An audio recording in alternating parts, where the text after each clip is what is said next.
Alright, I believe we're live. Hello, everybody, and welcome to another. I was gonna say exciting installment, but we all know that there's not really much of substance here. Welcome to another installment of the Fire Emblem 3 Iron Man. In Japanese, which I notably cannot read all of. I can read some of it, though. Anyways, it has been quite the journey going through Book 1 and Book 2. I know significantly less about Archanaea than I thought I did. And, also, these games aren't significantly hard, but they're very punishing for people who don't know what they're doing. That being said, I've picked up some things, namely, the fact that Seren's Forest is an incredible resource. Now, I've been using Seren's Forest as a resource for many Fire Emblem games, but it did not occur to me just how good it is. Just shoutouts to them, because frankly, without them, I would not know anywhere near about any of the Fire Emblem games as much as I do. And, I've realized some things. Namely, I figured out who was supposed to recruit George, who I, instead of recruiting, slaughtered. Turns out the answer was Gordon. I literally never would have guessed because I don't believe they have a single interaction in Book 1, and they have no similarities aside from the weapon they use. But fair enough, I guess.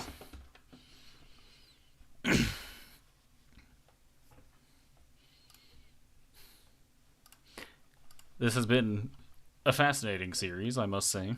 And we still have a decent amount of time left with it, assuming I don't just die like a loser.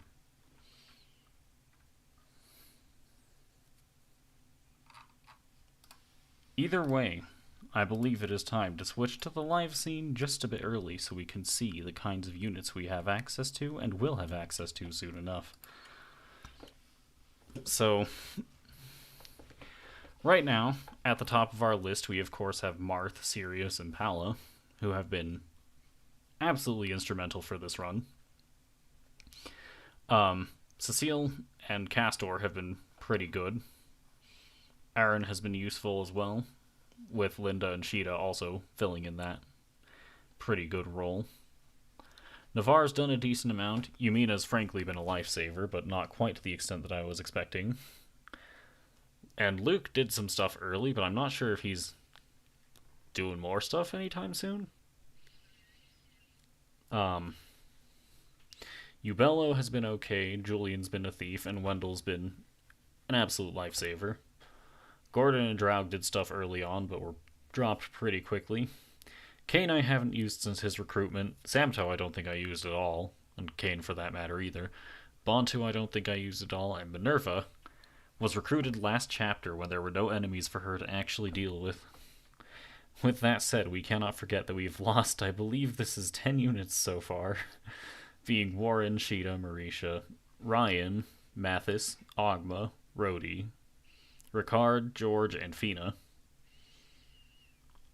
All pretty unfortunate losses, especially given how little I knew about this game moving forward, but I think I can work with it.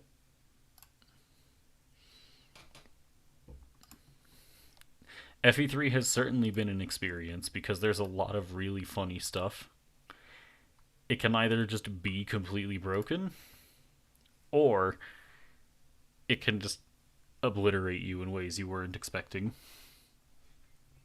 That being said, I'd imagine once I actually got to know the game, it would be significantly easier than it has been so far. Anyways, let's go ahead and get the actual game going now. Just have one little thing to do first. And that is, I now have the game available for anyone who happens to invade my Discord call. Which is exactly what I want. Anyways, let's get going. If I'm not mistaken, we will be starting off today in Chapter 10 of Book 2. It appears as though I was correct. We will, of course, be skipping dialogue that I cannot read.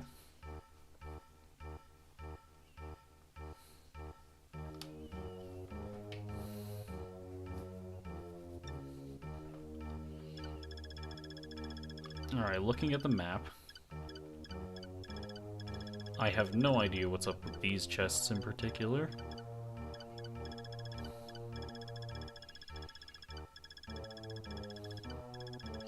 But we have fascinating enemy placements. Namely, these... Oh, these have swarm, don't they? That's gonna be rough. That's a kill sword. Here we have, a boss. Eriren. Call him Erlin. He has a Star Shard, and he also has Thoron. But conveniently enough, this time I've done my research, and I know that I can recruit him with Wendell. So that would be a significantly better way of going about it than I have been doing so far. Turns out research is helpful. Who would have guessed?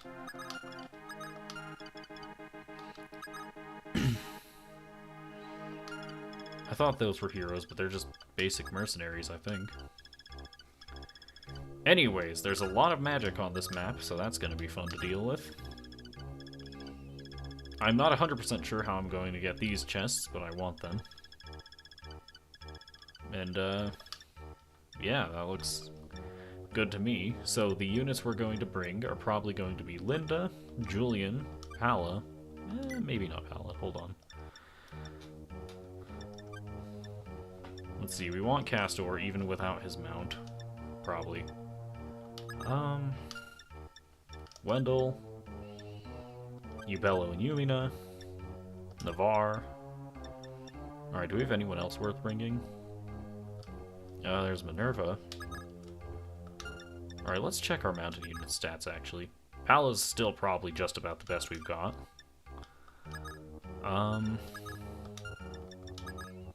Aaron, frankly, isn't holding up that well anymore. Cheetah's probably fine to bring. Sirius is fine to bring. Hold on, does Cheetah have... Okay, she's 9 defense. I thought... I misread stats for a moment.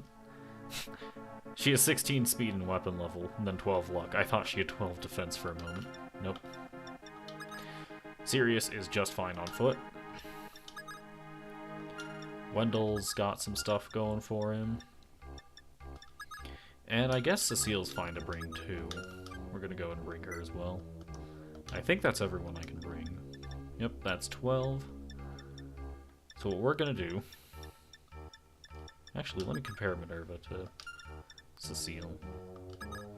So 10 strength, 7 defense, 15 speed, compared to 10 strength, 12 speed, 12 defense. Actually, I might bring Minerva over. Alright, that sounds good to me. Now, items. So first off, Kane, we're taking your stuff. My apologies, but you've not exactly been super useful for us, I don't think. Aaron, we're also taking your stuff. And Cecile, let's put your items away temporarily. Palla, you're not going to be using lances on this map. Not sure what these star shards do anyway.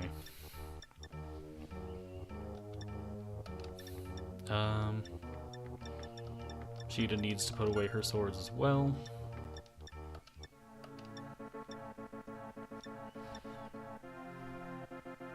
Castor will eventually get Parthia.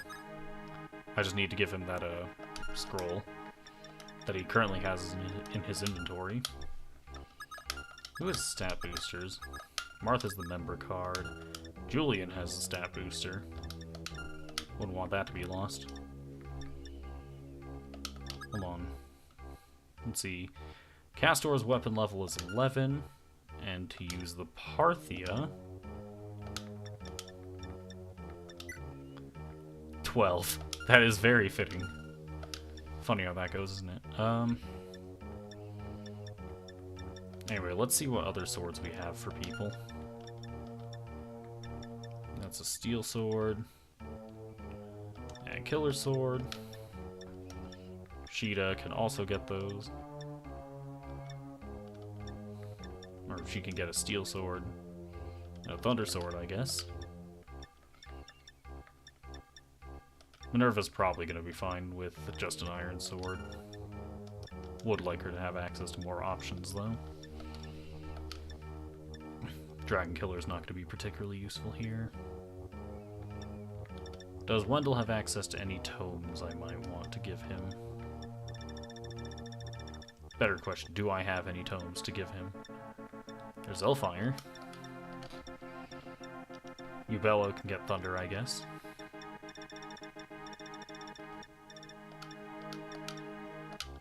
Let's see.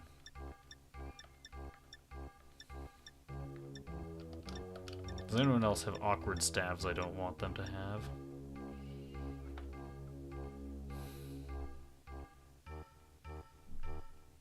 Hold on, this is the weapon rank thing. The book that Castor is carrying one of right now is actually a skill book. So we're gonna go ahead and give him... not that. Here. You're gonna get this. I need to decide who gets the speed ring. Marth has 12, Linda has 12, Julian has 14, Pal has 14, she has 16, Castor is 11, Sirius is 13, Ubello is 6, Yumina has 9, not that speed is important for her, you have 13, you have 18, you don't need that at all. Minerva might get the speed ring, but we've seen how me playing favorites with Minerva has gone before. Hold on, does anyone have anything awkward they shouldn't be carrying right now? In terms of items, at least. So that's the hero crest. No. I think everyone's fine. So let's check what other stat boosters I can give people. Navarre does not need skill, he's already maxed it. Does Castor need skill? He could use skill, so that's fine by me. I don't know who needs speed, actually. Unless I were to give it to, like... I don't think it matters, I think...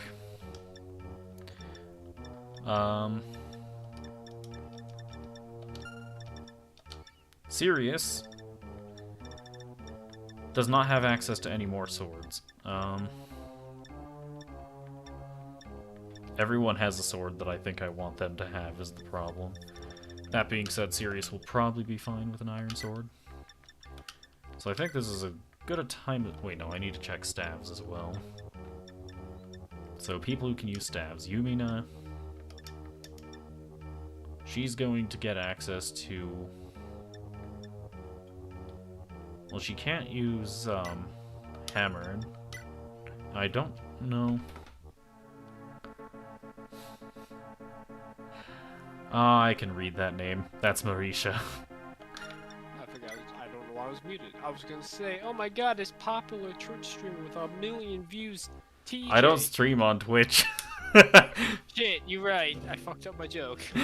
I haven't streamed on Twitch since the start of, like... Was it Chrono Trigger that I started? No. What did I start streaming on YouTube for? I think it was like halfway through Chrono Trigger. Hold on. Yeah, because everyone talked about the issues Twitch was having, and it turns out the issues aren't even that extremely bad. At least with the ads. I mean, they might not be that bad, but at the same time, at that rate, Twitch got so much, like, negative publicity. It do be like that, don't it? Anyways, it turns out I was somewhat correct, because, the literal finale of Chrono Trigger was the first thing I live streamed on YouTube. Funny how that goes, isn't it? Meanwhile, on YouTube, you get botted every single time you stream. Yeah, I don't know what's up with that. Not that it matters. Anyways, I've come to an unfortunate conclusion. These two staves I have right here that are grayed out, the only person who is able to use them in the entire game is currently dead. It's very in character for me, and I don't know why. I think the reason why I said Twitch is because I read something Mihoyo was doing with Twitch, where you do something with Genshin, you get like $13,000. Huh, fascinating. I think they're doing like some kind of competition or something, and the winner gets $13,000. I'm like, damn, that's a lot of money. I don't know what kind of competition it'd be, other than the fact that I don't think I want to play Genshin again quite yet. I think only the popular Twitch streamers even have a chance to win that. I'm like, yeah, there's no way in hell. That would check out. I'm like, there's also no way in hell if I win that, because if I would do some crazy things, I'm like, I ain't good enough. Well, either way, that's the end of battle preps. 10 minutes into the stream, I know. This is a problem. I'm gonna go play some Scarlet and Violet. And Have fun with that. attempt to fight a Charizard. Because I didn't do that yesterday, because I got busy with Sonic Frontiers, and I beat Sonic Frontiers. And I also platinumed it. You platinumed it that quick? Yeah, it took me like 22. It took me between 25 to 30 hours. The platinum's not that hard, actually. I'm assuming that the platinum isn't actually all the content the game has to offer. You do have to 100% map all the islands, so that's basically revealing the entire map. You do not have to complete all the missions to all the cyberspace levels, but you do have to unlock them all. You have to fight at least one of every. You have to fight at least one of every single type of enemy and Titan. So basically, every boss will essentially give you a portal gear to unlock the portal levels. You have to defeat one of the common Titan enemies. At least, well, not Titan enemies, Guardian enemies. For a trophy. You have to view all the side stories between all the characters, something. Like for each island has a certain amount of sub-stories, so you have to listen to all of them. Another trophy is, doing some combat things, unlocking all the skills, fully powering up Sonic with like max attack, max defense, max speed, and max ring count. You of course have to beat the game. So you essentially get to see all the content. At the very least, like, you get to witness it, even if you don't actually have to do all of it. Yeah, like, at one point, you don't even have, like, at one point, there was, like, half the cyberspace levels I didn't technically have to do. I just unlocked them, because, like, I don't have to do these, because I don't need the keys right now. But I did some of them as I unlocked them, it's like, I need keys to unlock the emeralds.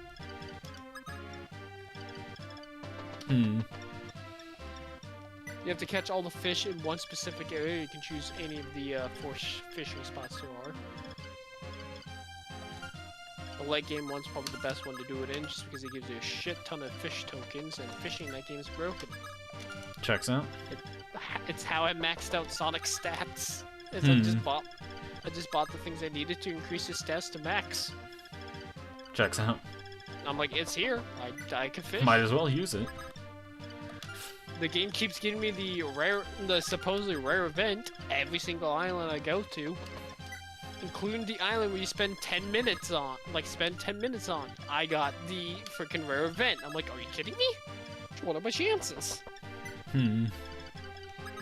Funny how that goes, isn't it? They made pretty much every reference to. Funny how things work. Indeed. They make a lot of references to about almost every Sonic game out there. Checks out. Yeah, well, I say it was pretty solid. I say it was a pretty fine Sonic game. Good to hear. Some people are angry at the voice acting, but they tried something brand new with the voice acting. They went with a new voice direction. I completely forgot to move Merrick. I forgot Merrick was on this map. Now he's gonna die, you fool. No, he just one-shot Arlen instead. Oops. Funny thing is, I knew how to recruit that boss. I looked it up. I was supposed to use Wendell, but no, Merrick just one-shot him, so I guess it doesn't matter, does it? Oof. Did know how to do it. Dang, that's rough.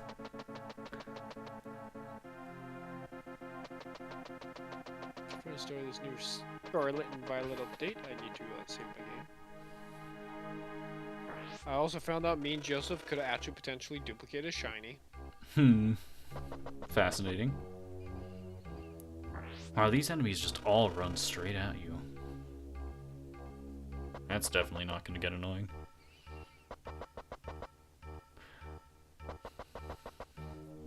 It was essentially a trick of since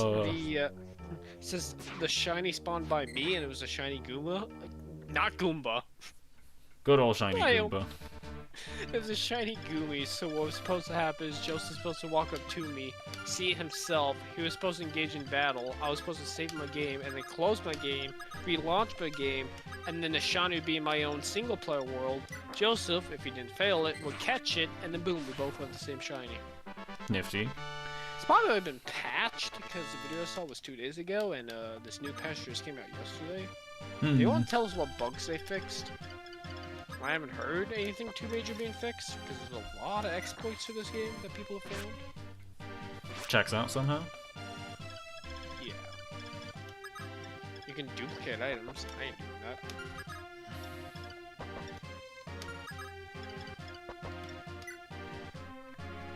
Oh, Julian can't walk past this water because even though he could walk past this water,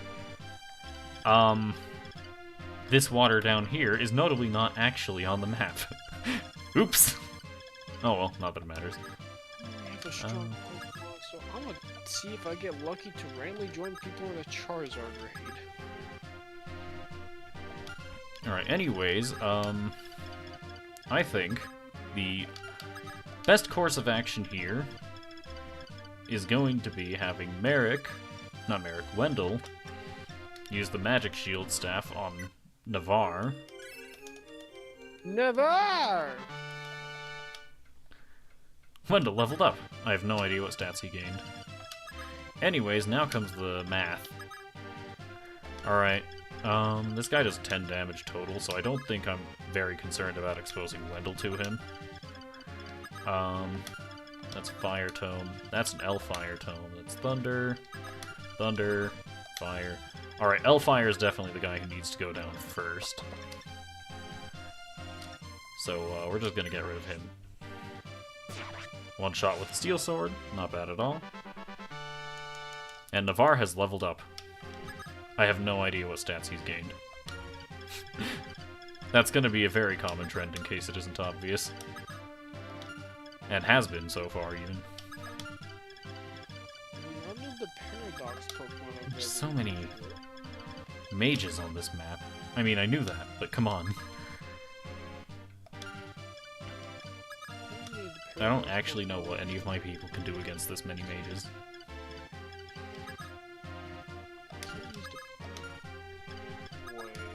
Oh no, there they are. You know, we might actually just want to draw everyone back, I think.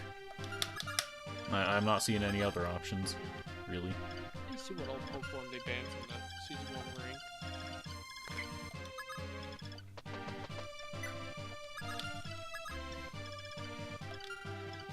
Man, this map is awkward. What the heck is going on here?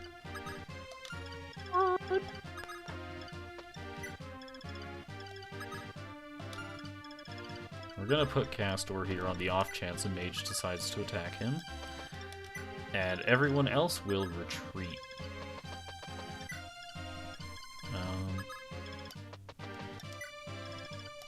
Man, this is a weird map. And Julian is just kind of down there because I didn't realize that water couldn't be traversed. All legendary Pokemon and the Paradox Pokemon are banned from ranked battles. Checks out. Indeed. The Paradox Pokemon are very powerful. They have 670 base stats, so, Impressive. Huh, one of the mages did decide to attack Castor for no reason. Indeed. Perfect.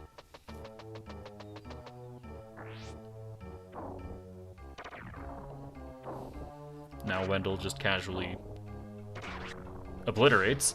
I didn't think he would actually kill, but he got a crit, so funny how that goes.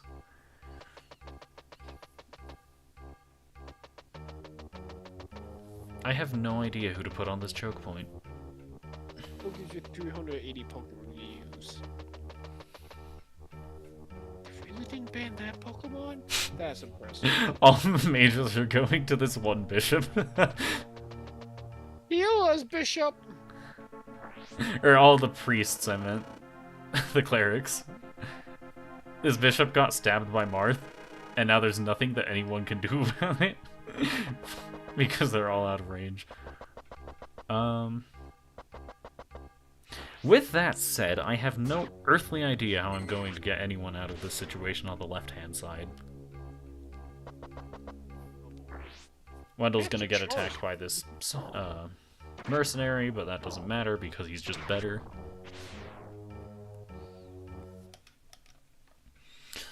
Alright, realistically, who's the best option to hold this off? Someone with somewhat okay physical defense, but higher resistance.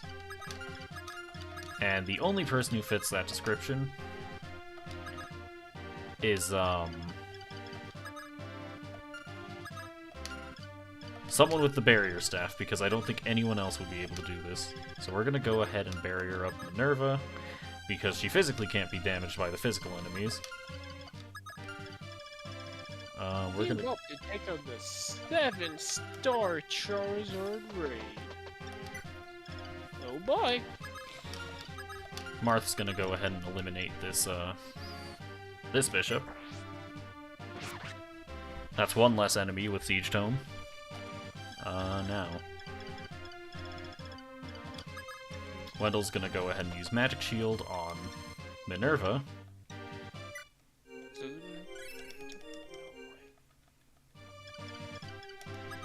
Yamina is going to sneak behind,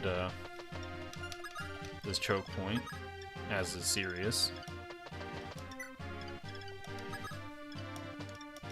Minerva's gonna hold there.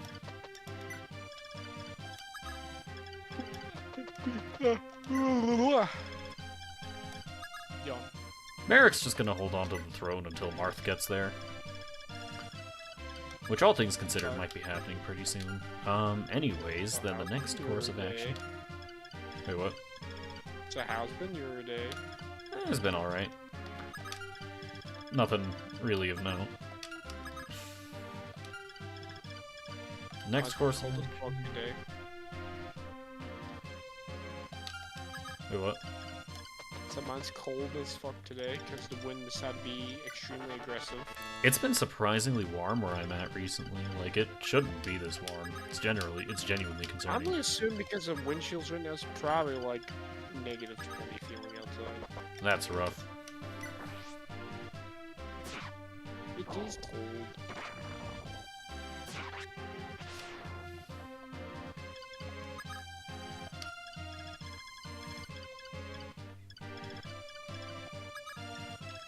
This is an awkward map. And there are definitely more efficient, I was trying to say efficient and effective, and it just kind of got jumbled together. But there are definitely more effective ways of this map going, but I cannot figure them out. Realize I do not know how a shiny basculin looks, so I don't know what I'm trying to look.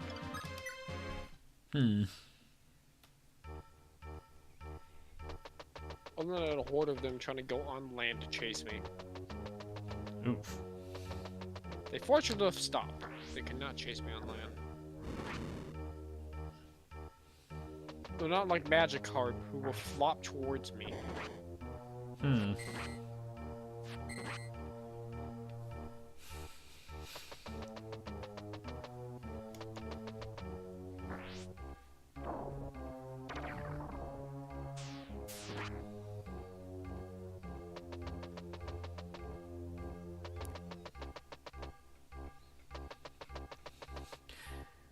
It is hilarious watching these clerics try to figure out where to go. Escape from the city. Alright, Julian dodged Swarm this time, which is better than he did in the previous book. Oh, wait, no, it wasn't Swarm that killed him, it was Meteor. One or the other. Marth's going to get behind this bishop to attack, to try and, eliminate the ability for this priest to heal it next turn. Linda's gonna go ahead and finish this mage. And Minerva is going to step up and deal some damage to the Elfire guy. Hopefully one rounding. I'm not sure though. Hellfire! She did indeed one round. Not bad at all. Elwyn!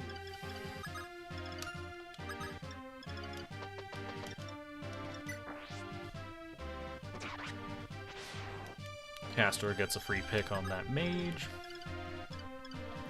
We're going to have Ubello slowly chip down this oh, actually, does he deal any magic damage? We're gonna have someone else move up and take down that cleric.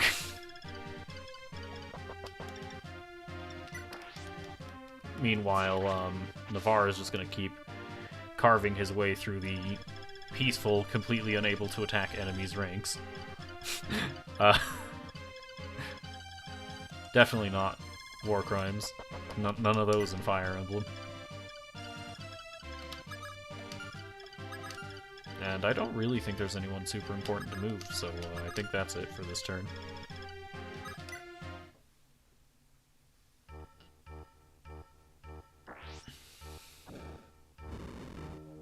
Minerva dodged a fire. That mage literally didn't even try to attack. These priests cannot reach the bishop.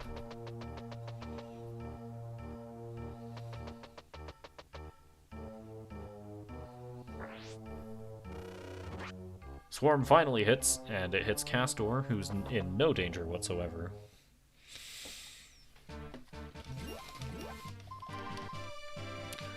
Alright, this mercenary has 18 health and 0 resistance, meaning that it will just barely avoid being one-shot by Resire. So we'll just one-shot with Aura instead. Actually, yeah, we'll just one-shot with Aura instead.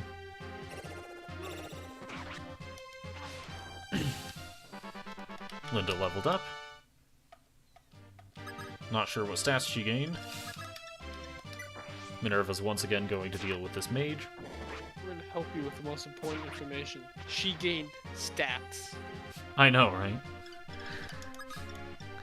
Such useful information. That's one slight problem with having animations turned off in Archanaea. You actually can't tell what stats your units gain on level up. With that said, I cannot tell what stats Marth gained, but I actually think Strength was one of them, so I'll take it. In the meantime, I suppose we can heal Minerva. Especially with her barrier staff dwindling. Yay, the dragon-type Berkshire is dead. And... hold on, how much move do you have? 6, and you have 5. Meaning it is perfectly fine for me to continue chasing this healer with Cheetah.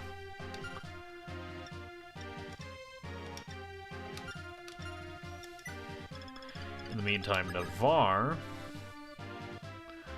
I'd say he's hit a level appropriate to use this promotion item at. That being said, I would like to squeeze out just another level or so from these priests. And that's everyone of value.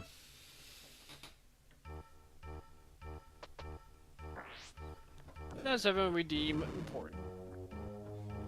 You mean a dodge to fire? Minerva got hit by thunder, but it doesn't matter, because magic shield. Now Minerva is going to go ahead and clean up this fire mage. She dodged. Linda is going to use Aura on this mage because I don't think Resire was one-shot with the resistance stat. Nice dodge! And now Minerva's just going to clean up this mercenary on enemy phase. Sheeta is going to remove this priest. Goodbye.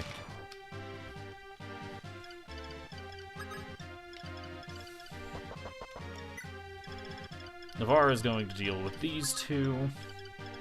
And Marth, instead of moving for the throne, is going to move for these treasure chests that I can actually access, hopefully. And that's everyone of value again. That being said, I'm not 100% sure if they're reinforcements, so I'm gonna move people back a bit further. Not the worst idea. Now Pala and, well, Pala's going to be choking that point. Meanwhile, Linda and Yomina have to wait for this mercenary to be dealt with.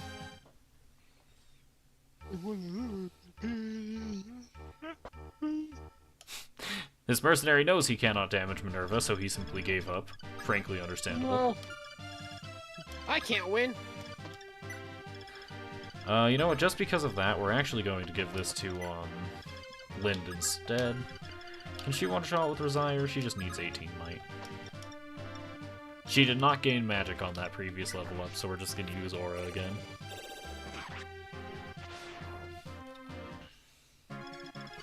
And now Navarre is slowly going to deal with these, priests so that he can get one more level in before he promotes. Martha's going to make his way towards these chests, and Julian is actually going to cross the river and join him in that. It's going to take him a moment. Tell people what level my Pokemon are. I should be fine. As long as I get into one group that has these certain specific Pokemon, I'll be fine.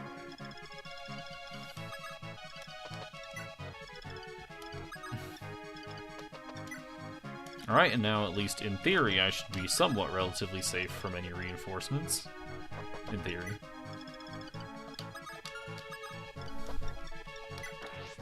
Navarre deals with this priest. Marth continues making his way towards this chest.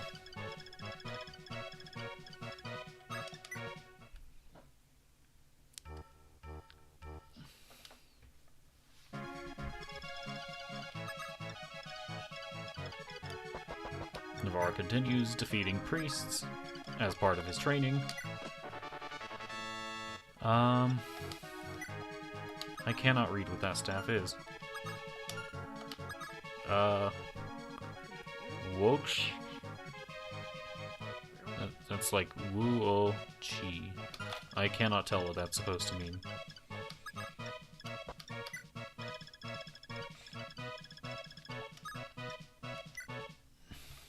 This is a perfect time to bring up Seren's Forest, because Seren's Forest is a great resource for these kinds of things. Indeed.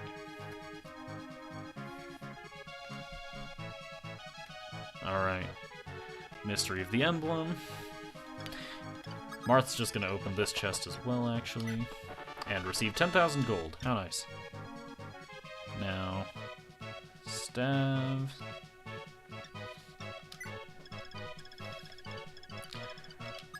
Navarre deletes this priest.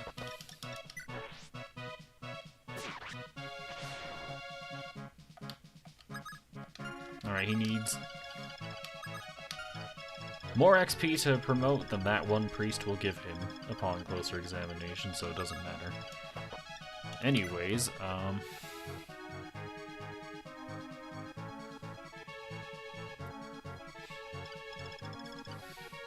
Watch Staff. Reveals what is hidden under roofs of buildings. That is fascinating. That is what that staff was. Huh. Oddly specific, I must say. Indeed.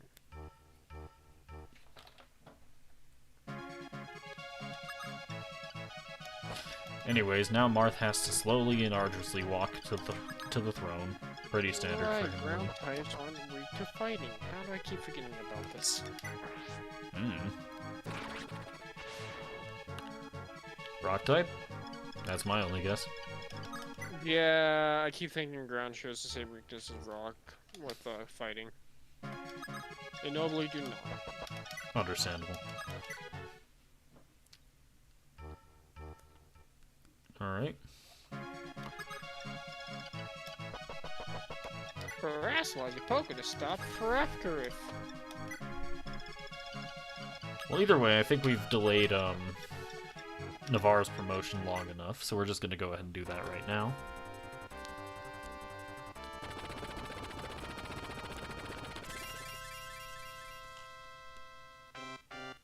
Navarre is now a hero. Congrats! He gained some strength, some speed, and the rest scrolled too quickly for me to make sense of it, but he also gained moves. That's the really important stat. Okay, that did do damage, never mind. Ooh, tackle. Hold on, I have other people who need to use stat boosters, don't I? Yes, Castor needed to use the manual so he could use Parthia. He can now use Parthia.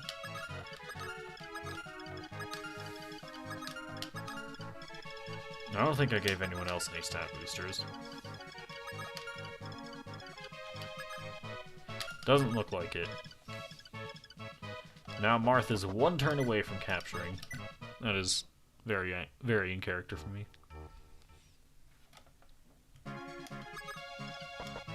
Alright, here we go.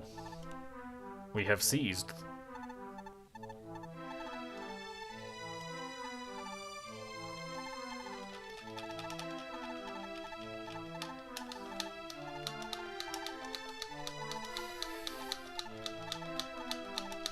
And here, I have no idea what the dialogue is about. Regrettably very common occurrence. My plan backfired. Oops. With that said, I do see talk about Harden, what I believe is the light orb, and what I believe is the dark orb. That does check out.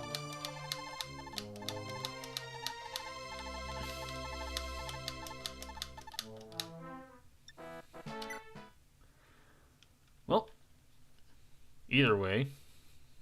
Not another desert chapter. This is gonna be an empty chapter. Alright, first question. Are these Manicheets or are these Wyverns? These are indeed Manicheets. That's a slight problem. They have 16 damage. That's a lot.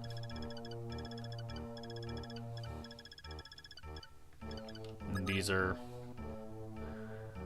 some group of bandits, I'm assuming. They've got some stuff. Either way, these wyverns are definitely what's concerning here. You have a unique sprite.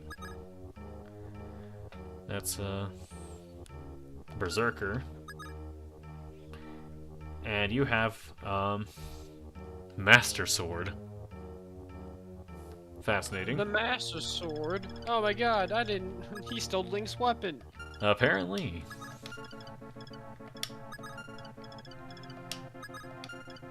Hold on, I'm gonna check Seren's Forest for this map real quick, see if there's anything in particular I need to watch out for.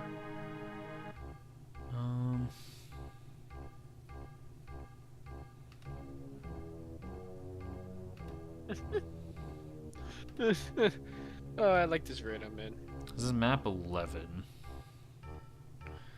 Really, I'm just gonna check if there are any star shards I should be worried about. I joined a raid to go help someone fight a 5-star Florges, and they're hosting it from Violet.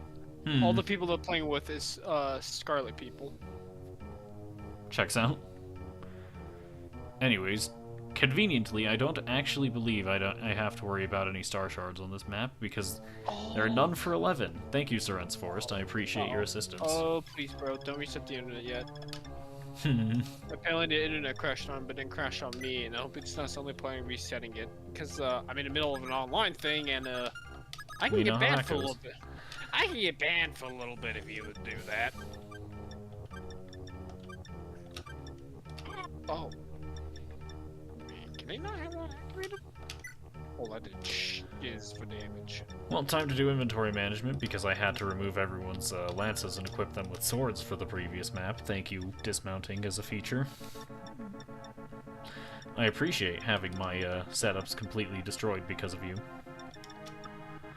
That looks fine. Let's see, Sheeta, you can deposit all your swords and get You got the 14 use Iron Lance, Steel Lance, 12 use Silver Lance, and you get a Javelin as well. Pala also gets a Javelin. I wish I had a... Oops, that's the wrong move to use. I wish I had an ability patch my, well, an ability patch I could change my, Sylveon's ability. Because Pixelate would be nice with Quick Attack. Sounds about right. Turn into a Fairy-type move. Alright, we're actually going to need someone with a Dragon Killer, and I think Minerva might be able to fill that role rather well. So, we're just gonna keep that on her, I think. Especially because with the sand, people are gonna need to be able to move around, and I don't quite think anyone's able to do that well here. Now, as for actual other items... Why'd I check Santo 3 times?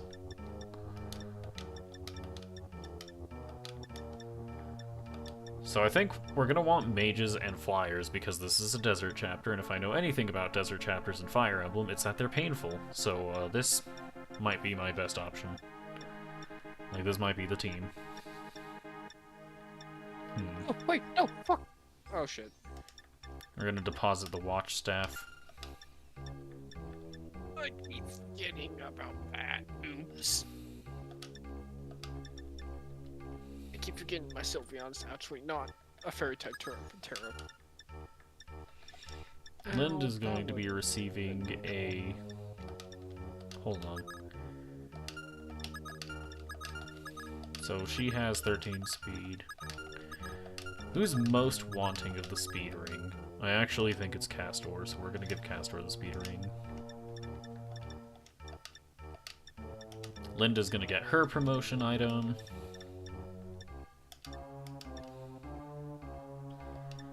Who wants that, secret book, though? Definitely not Paola, she's maxed on skill.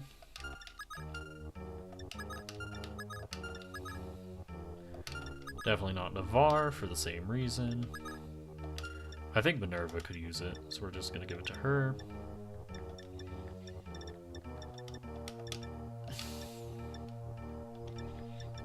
Merrick doesn't need this killing sword he picked up. So we're gonna give him a Thunder Tome. And he's also just gonna hold on to Excalibur. And that looks about as good as I think we're gonna get. So, let's go. Wait. Let's go then.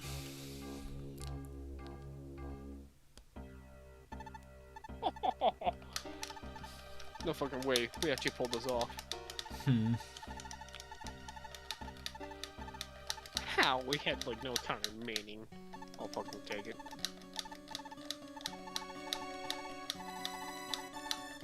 Magic pixel, hell yeah.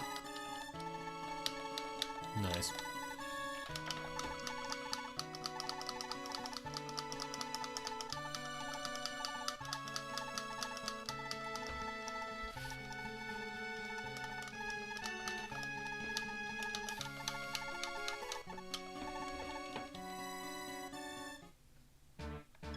Alright, so first off, let's see just how obliterated my ground unit's move is. Regrettably, about as much as I thought it'd be. Castor can only move 2 spaces. Sirius can only move 3, and so can Navarre. However, my mages and my flyers are completely unaffected, as is tradition in Fire Emblem Desert maps. And I don't actually think I really want to fight anyone here. If I'm not mistaken, none of these drop anything good for me. And they're also a complete pain to deal with. That being said, they'll probably chase me, so not much I can do about that. Regardless, we need to figure out a way out of here. So first course of action is figuring out who can safely fight enemies. Or fight specific enemies, I should specify. I need to do some math. So Aura has 25 might, and Lind has 7 speed with it. There's no way she gets doubled, and she one-shots in return. That being said, I don't actually think she reaches this turn. She cannot enemy phase this guy, I don't think. Doesn't matter anyway. Marth begins his slow trek through the desert at 3 paces a turn.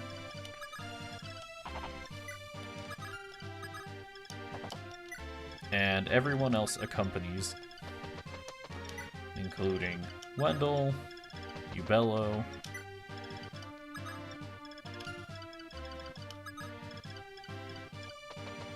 Yumina's gonna stand right by Linda. And our flyers are also going to stay close because they need to be able to deal with things that aren't archers. Or if they do have to deal with an archer, they have to do it on player phase, for obvious reasons.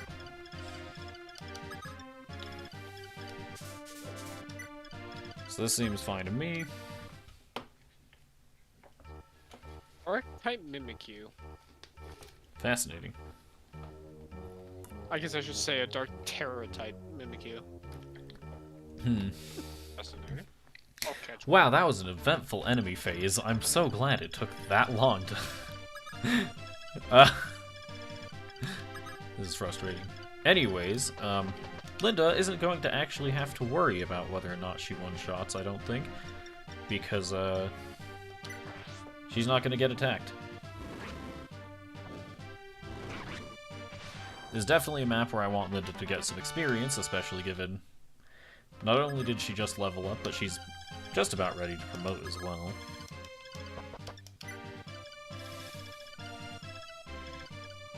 Oh boy. I cannot tell what the idea behind this map is, other than pain. I'm gonna keep our flyers situated close to Linda.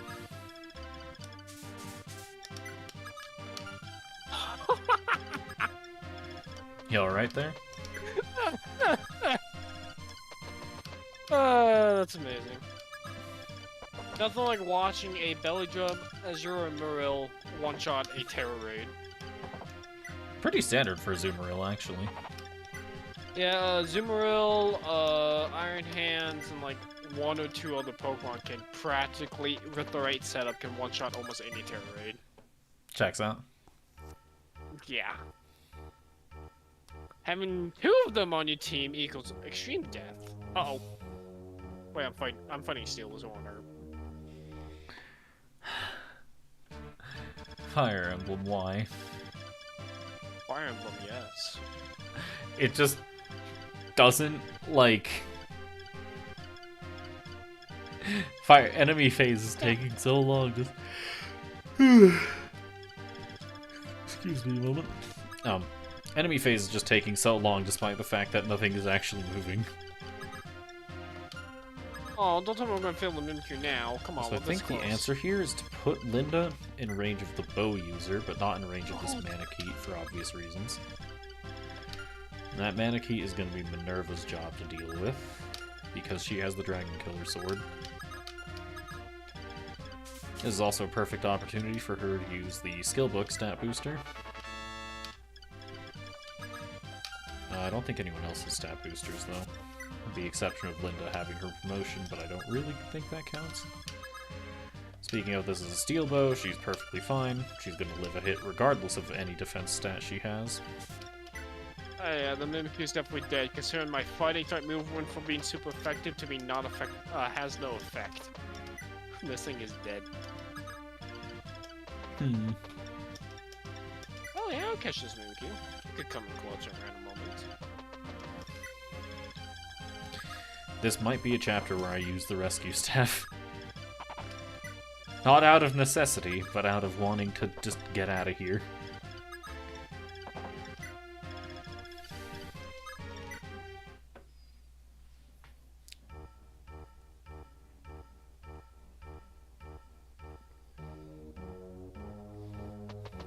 Alright, so Linda is indeed going to get attacked. She dodges the arrow, and uses Elfire to roast the mage in retaliation. Alright, now who's my highest health unit on the team? Because I want them to bait out this Manakee. So its range is If I'm not mistaken, Manikeets have 1-2 range. So my highest health unit that can currently access the battlefield is Pala, so... Actually? Yeah, it's Pala. I'm gonna put her 2 left of, Lind. And this should be in range.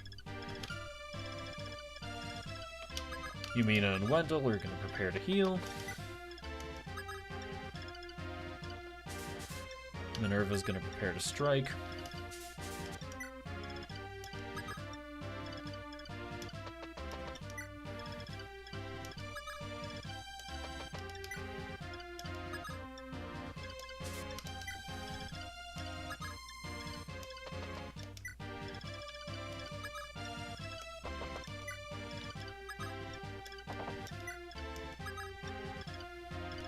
You might unironically be better for Castor and Sirius to dismount. Did I get this marked for my Sylveon because he keeps falling asleep? Hmm. Okay.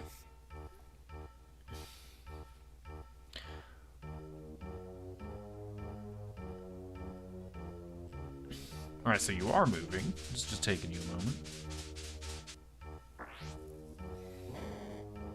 Pala dodged anyway. It doesn't matter. Alright, now Minerva will indeed survive a counterattack, and I think she doubles anyway. So she's gonna dismount and use the Dragon Killer.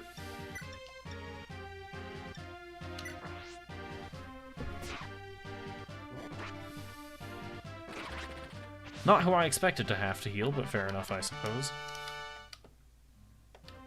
She levels up. Not sure what stats she gained, of course. Now, are there any other Manikeets in the area? There's this one. I almost certainly want to figure out how to deal with, but I'll do that next turn, I think. In the meantime, Wendell heals.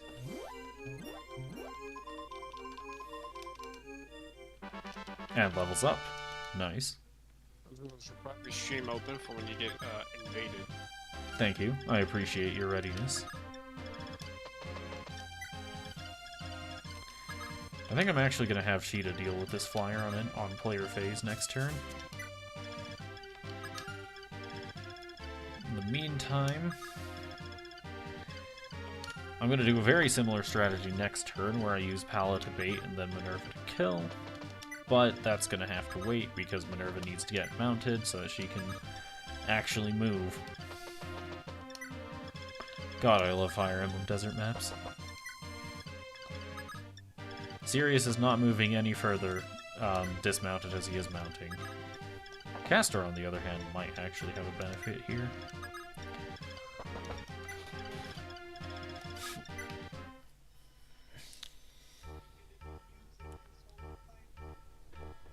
Alright, with this next gambit, I just have to hope that the boss doesn't move.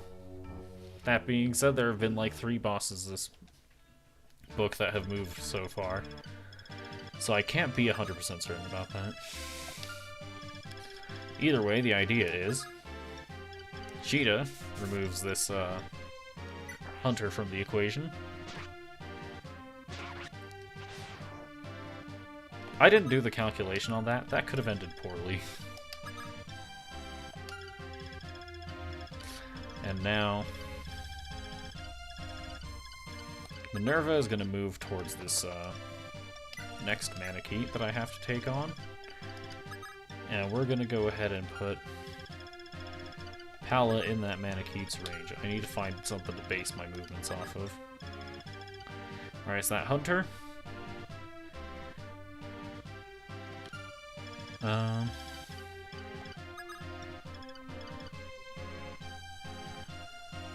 I think here's fine? Yeah, here's fine. Now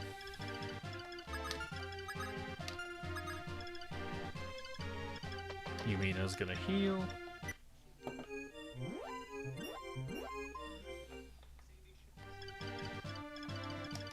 And everyone's gonna complete their slow march.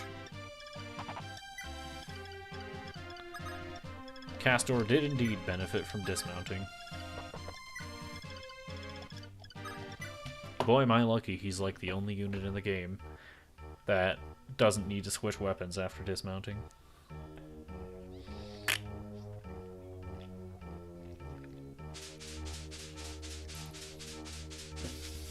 Alright.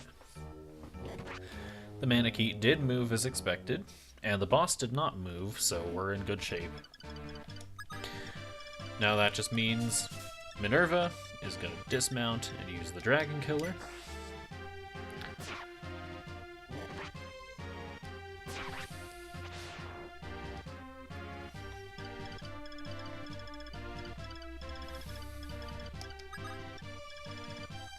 Cheetah's going to get in range to deal with this sniper. Hunter, not sniper. Notable distinction, actually. Wendell is not in range to heal because I forgot to account for that.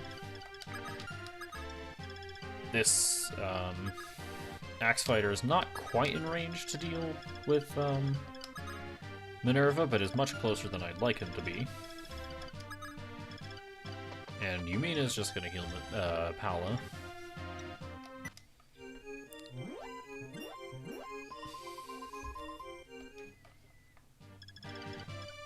Alright, my path to the throne is going to probably be up through this way.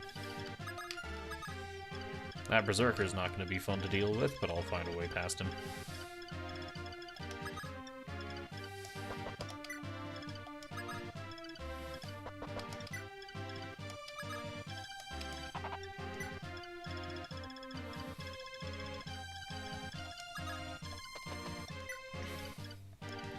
Normally I wouldn't bother with moving my units this much, but I'm pretty sure there's going to be reinforcements. I don't know why I get that feeling, I just do. Understandable.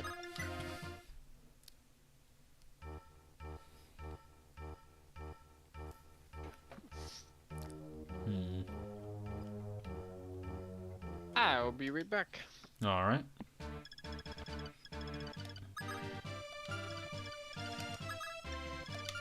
In the meantime, I need to do some math.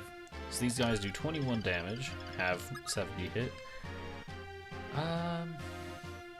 Yeah, Sheeta might not actually be fine if she does this move like I thought she would. Alright, instead we're gonna have Sheeta fight those guys, and we're gonna have, how do we want to do this? So, you have 21 attack, 70 hit, 0 attack speed. You have pretty good chances of actually dodging, and you don't die in one hit. I don't think he has any crit either. He does not have any crit. Alright, this is an awful idea, but we're gonna do it. We're gonna have,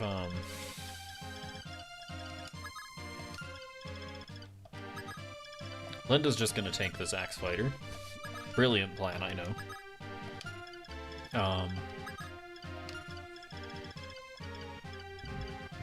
Wendell is gonna heal Minerva.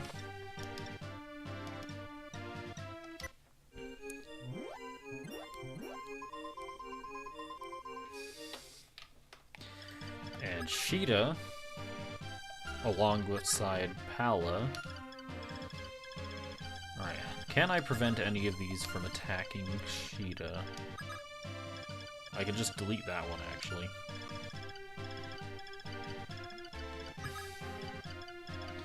And that one's just not in range to begin with, so... First order of business, math. 14 damage to... Okay, yeah, this still kills. Perfect.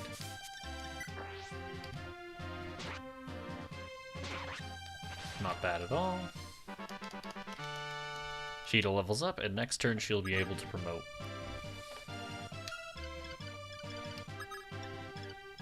Which I do think early promoting her here is the correct idea, because that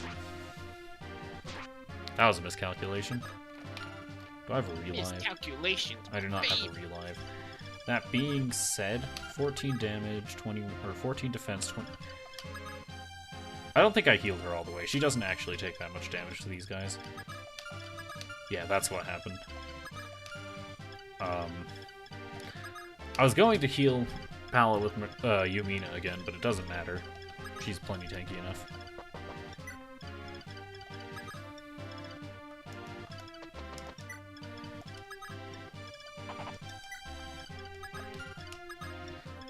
Honestly speaking, I probably shouldn't have brought this many units. That being said, I actually don't know if you can under-deploy in this game. Now that I think about it, I don't think you can. This is probably just for the better anyway. And Minerva is going to remount.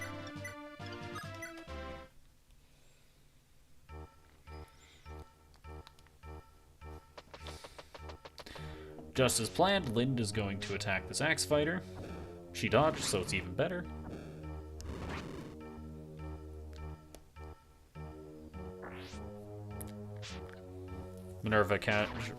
Pala casually dodges and deals with the other Axe Fighter.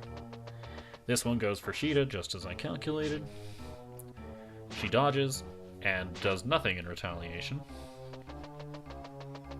In the meantime, Pala goes ahead and faces another one with little difficulty whatsoever and levels up in the counterattack process. I don't even have 6-star rates unlocked yet. Fuck. Thought I did. Alright, I know I said that I wanted to early promote Sheeta, but we're just gonna ignore that, and we're just gonna try to get her some more levels. Oh shit, let me go unlock that quickly.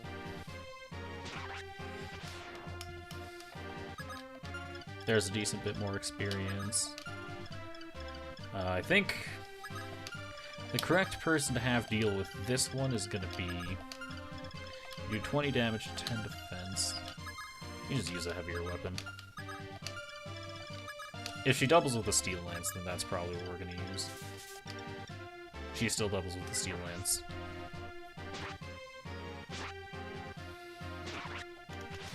Alright. Minerva levels up. And...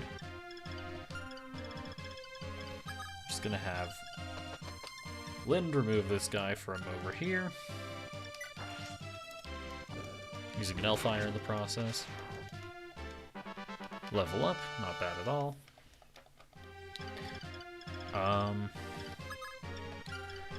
Now, you have a Steel Axe, so no worries at 2 range. You're able to get to attack this tile.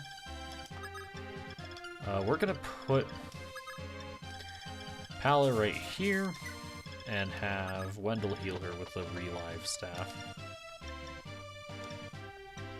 Yep, there we go.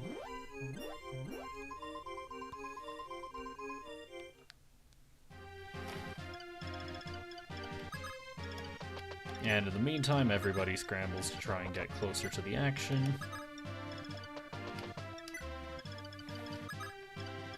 Failing pitifully, of course.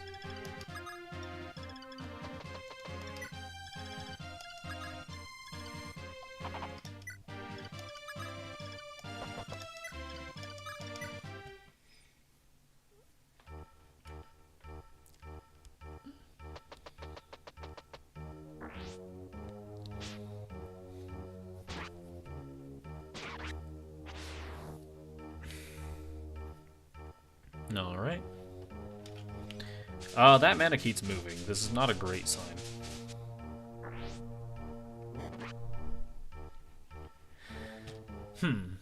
Alright, so we can work with this. So this is Minerva. She's not... Actually, no, she's completely fine.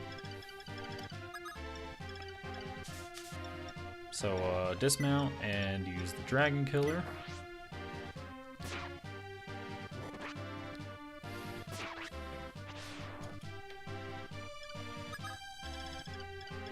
In the meantime, Sheeta gets over here. How much damage does this Berserker do, actually? 26?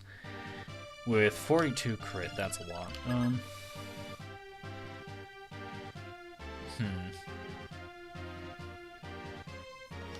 I really want that sword. I don't know if it's any good, though.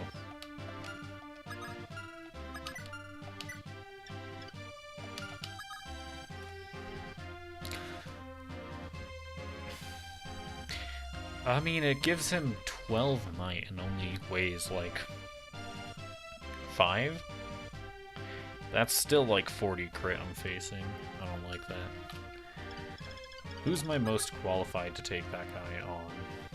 So Pala has 14 defense. How much does Sirius have? 15?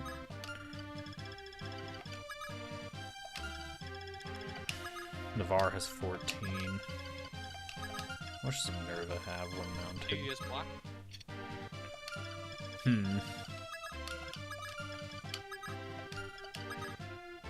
Well, Sirius only has 4 luck, so I think no matter what, it's not him who's the most qualified. Wait, what am I talking about? I could just nuke him from afar with, like, all of my mages. He has 0 resistance. Yeah, what's his attack speed? 9, right. I love the 0... 0 resistance enemies, here we go. It's only marginally less viable because of the fact that I have 0 resistance allies as well. Perfectly even. Perfectly balanced, as all things should be. Well, either way, I'm gonna go get people in position to tactically strike. So the people who are gonna be important for this are Merrick and Lind. And if necessary, we can have Pala move in for a finish.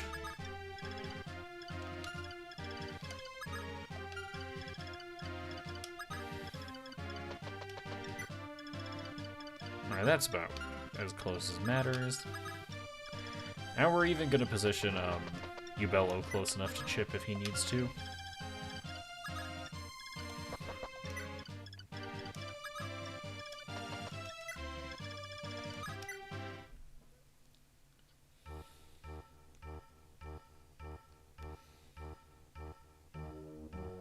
I love these enemy phases where literally nothing happens, but it still takes 7 years to play the animation. Alright. Now, you do some math. So, this guy can only strike... I'm pretty sure the Master Sword isn't 2 range, but we're just gonna keep everyone outside of 2 range anyway.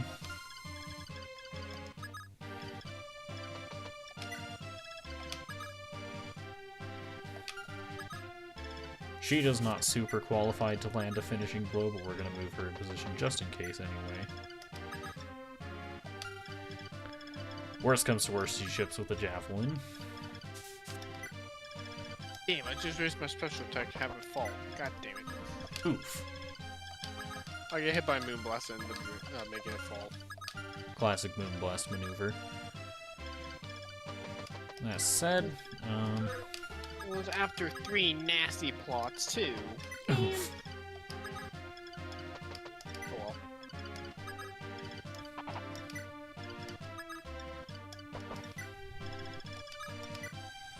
Ow.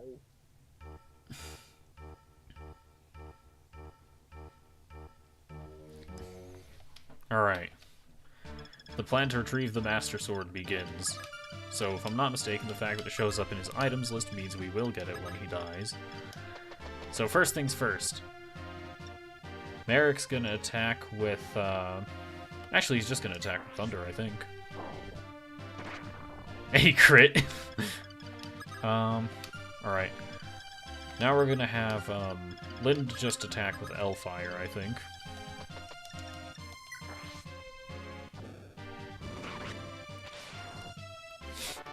Nice crit.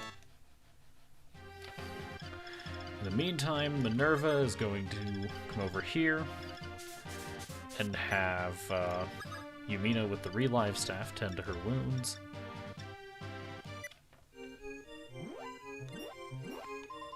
So close.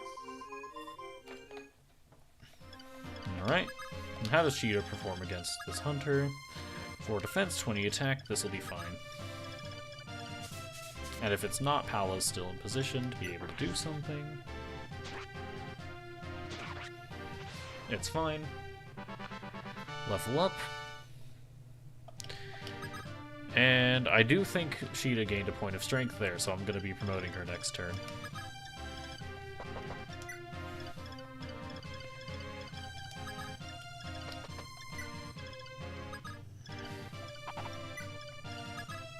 That said, just move everyone the slightest bit closer, just in case.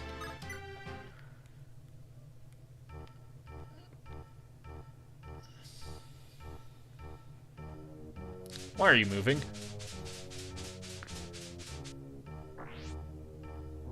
Merrick was left in range, but that hardly matters because he dodged. Alright, now, Merrick will not die on retaliation, so we're just gonna take this guy down. Use Thunder again. He dodged again anyway. Man, Merrick's good in this game. Alright, now Lind is going to just use Aura to try and finish off quickly. Impossible. And she levels up. She is certainly being promoted next turn. Still hasn't gained any magic as far as I can tell. Either way, yeah, I think we're just gonna destroy this guy with Minerva. Dismount, and Dragon Killer. She dodges. Perfect. Easy.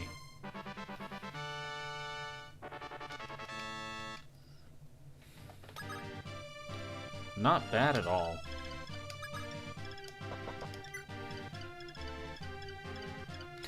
Anyways, Sheeta promotes.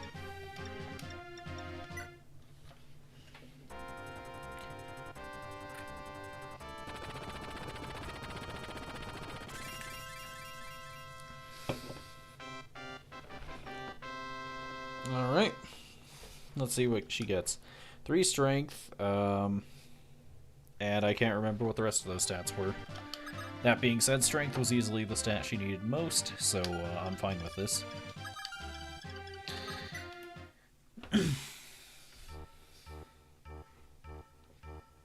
Alright. Now Linda's gonna promote.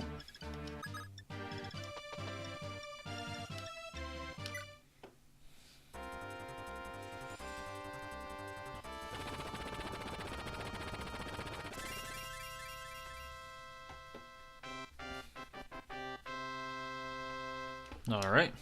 She gains 2 magic and a bunch of other stats. I think I saw 2 speed in there as well, which is pretty nice. And now Marth can't quite reach the throne.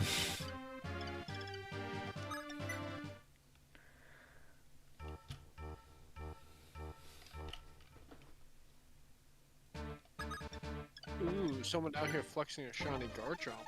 Oh, hello, Tiki.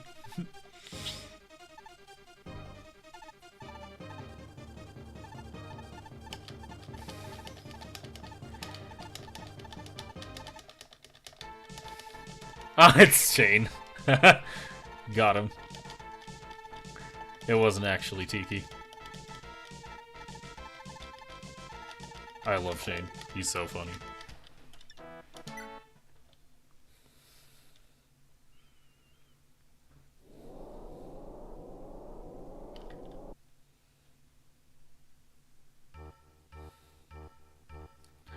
Alright. This map looks like it's gonna be fun. That's a lot of Manicheats. They've all got 20 attack. No. The flying ones have 16 attack, but the grounded ones have 20 attack, so that's gonna be fun to deal with. If I'm not mistaken, that chest contains one of the star shards. Oh boy, this one's gonna be fun, isn't it? Alright, who we're bringing? So, Linda.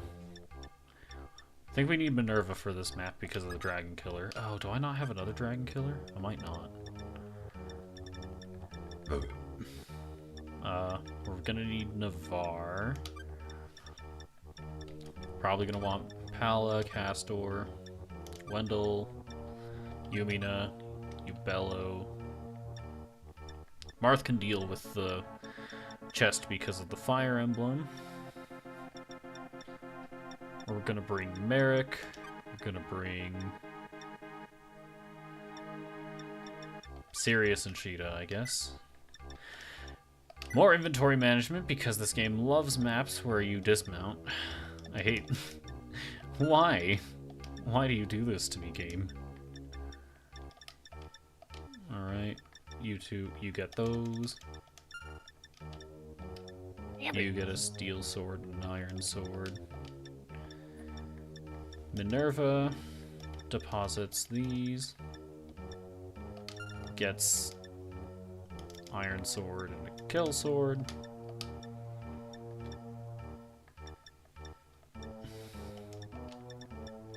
Do I really not have any other dragon killers? Hold on. I do not. I have Thunder Sword. We're gonna put the Thunder Sword on probably Sirius. So you'll get a Iron Sword, Kill Sword, Thunder Sword. This is fine.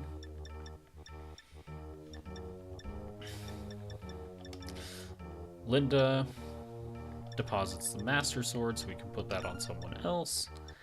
And picks up a Live Staff, just because. And said Master Sword is probably going to go on Navarre because he's Navarre. That requires weapon level 12, of which Navarre has 9. We can give him a manual, it's fine.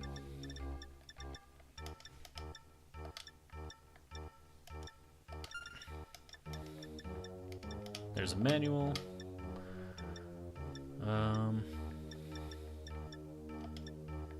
Alright. Is there any other preps I need to make? Hold on. 1, 2, 3, 4, 5, 6, 7, 8. I only have 8 star shards? No, I have 9, 10, 11. Alright. There's only one more star shard as far as I'm aware, and I'm pretty sure it's in that chest there that I talked about earlier. So this works fine by me. The real problem is how I'm going to get through all these dragons. Oh, here we go. Because this is a lot of dragons, don't get me wrong.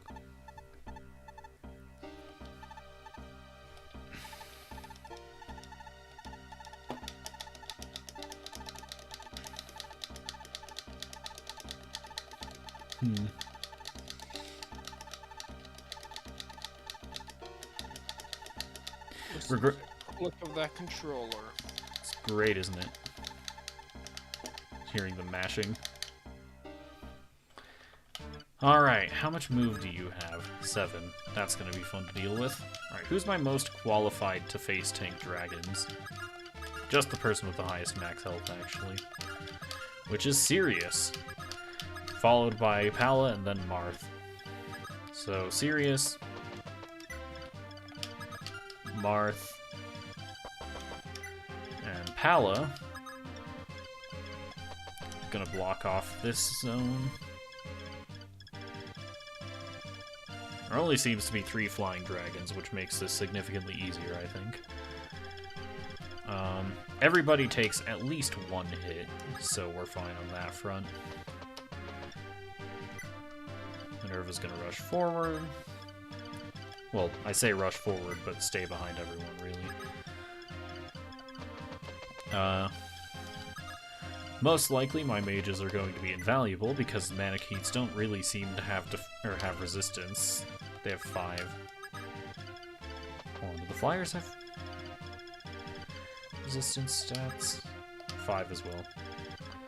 And these are all 10 and 5.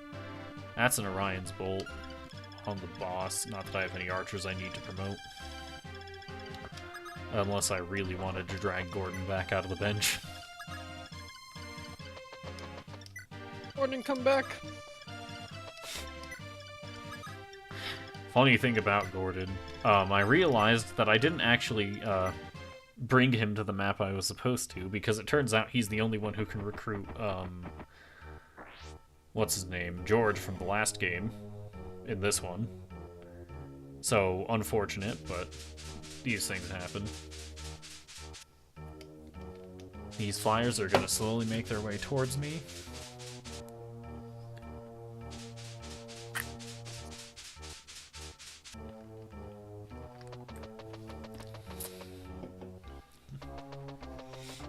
Okay, I say slowly, but they cover a lot of ground. Like, what?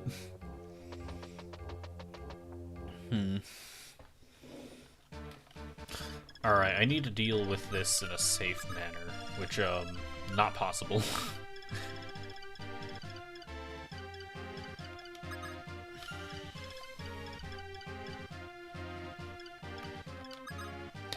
Alright, who's my most avoid?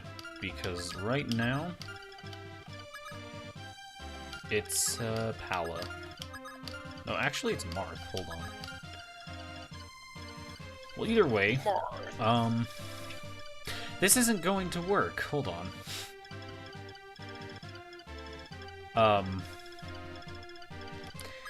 Because two of them, or two flying Manicheets can reach this spot.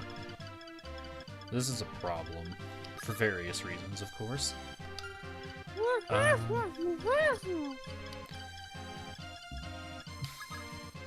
I think my best option is to retreat. Oh, me screaming is totally fine.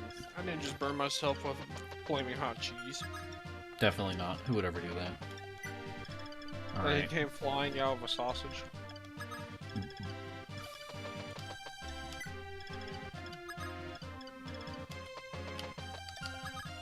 Alright, Minerva does actually need to stay relatively close.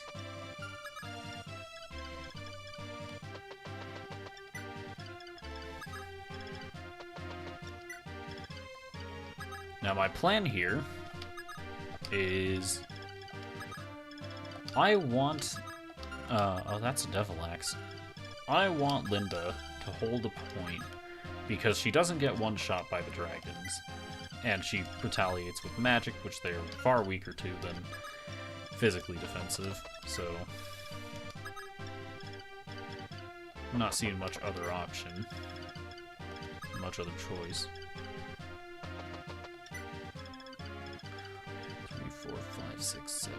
Upon closer examination, this isn't going to work the way I think it will, because right now Pal is going to get hit without retaliation.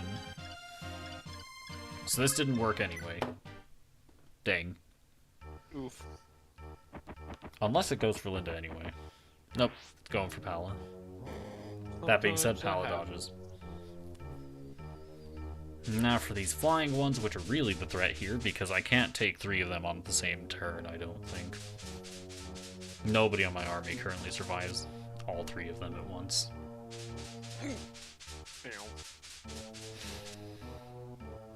That being said, if Parthia works on one of them, I might be able to do this.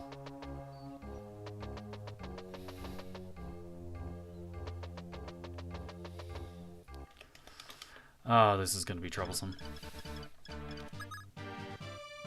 Didn't even use the manual for Navarre.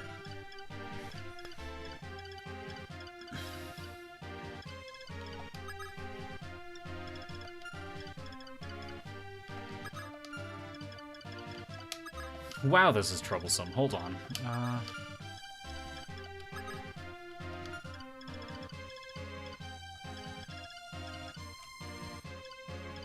How am I doing this? This is a rough one.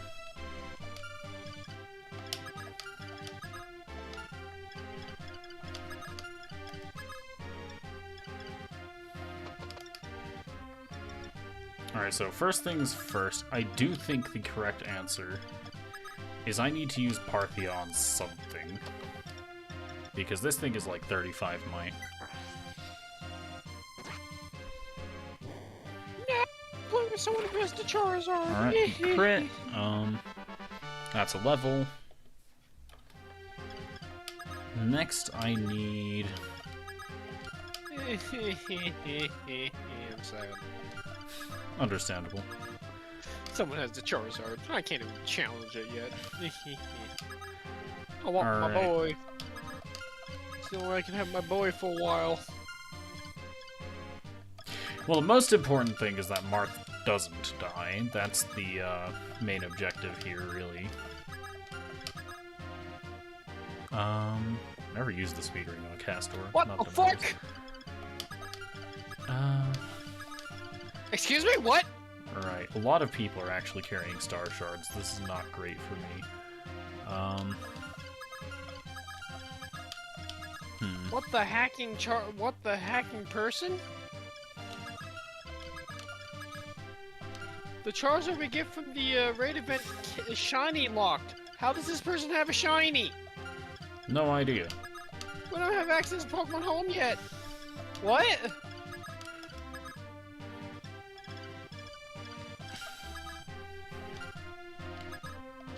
Okay. Sorry for that. I'm just confused. Understandable. Anyways, I need people without star shards to hold this next point, and that is Ubello and Sirius right now. That is wacky. Also Sheeta. So Ubello and Sirius are going to go ahead and take out this, Do you have resistance? No, and you also get doubled by Ubello. I'm not gonna lie, Ubello's probably dying here. Frankly, he hasn't been very useful so far anyway, so it's not that big of a deal. That being said, Sirius might also die here, which would be a problem in its own right. So Sirius is gonna get rid of this Axe Fighter. Never mind, he's not getting rid of this Axe Fighter. Wow, that is weaker than I thought. Alright, well, either way, Pala has a Star Shard, so instead of what I was going to do initially, we're going to have Sheeta hold on to that.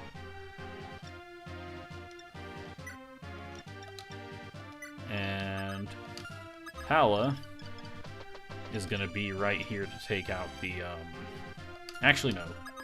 That's not going to work. We're just going to have Pala move here. Linda's going to take down the Brigand here.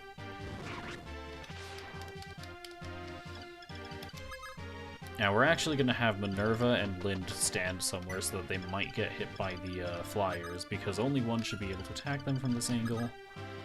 Marth's going to do the same for similar reasons. And Navarre is going to go ahead and use that that manual he's got. And now he can use the Master Sword.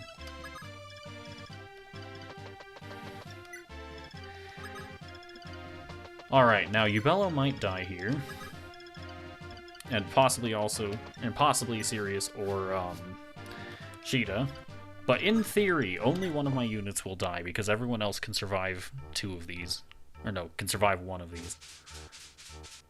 Alright, so, this was a mistake. Doesn't matter, Marth dodged. Convenient.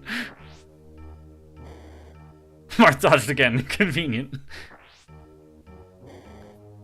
Alright. This is working, I can't believe it, but it's working. Alright. That was really stupid of me. I forgot enemies can attack over walls. I forgot I can attack over walls, in fact. Anyways, we really need to figure out how to get rid of these Manikeets. So first off, Parthia is going to be used on one of them. 5-star raids, so you can lock 6-star raids. Alright, Parthia worked as a strategy. Perfect. Alright, The team of players I had, we actually lost. Now where's Merrick? He's over here. Merrick is going to use Excalibur, because this should also be effective. Oh, damn, it didn't kill. Alright, that's a slight problem, but not one I can't overcome. This guy does 16 damage and has 0 crit and also 0 attack speed, so as long as I get Merrick above 16 health, and as long as everyone's above 16 health, actually, this is fine. That being said, it might just be faster to kill this guy with Aura. Yeah, it's faster to kill him with Aura. So what I'm going to do is Marth and Sirius. Yeah, Marth and Sirius are going to go ahead and take down these Brigands, and Navarre is going to fill the space between them. Or between Marth and Sirius. Actually, Marth and Sirius might not be able to do this on their own. Either way, before anything else, I need to make sure that Aura's going to work on this Manikeet.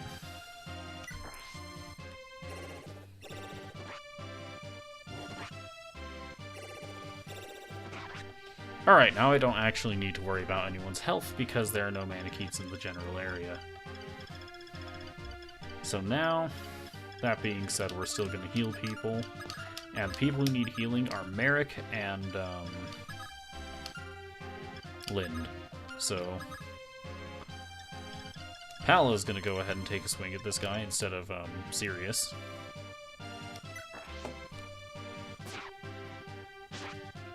Oh, that hurt. I know that's the Devil Axe, but that hurt. Alright, so The Devil Axe do be hurting. Sirius is going to take a spot at the front. Wendell's going to tend to Pala.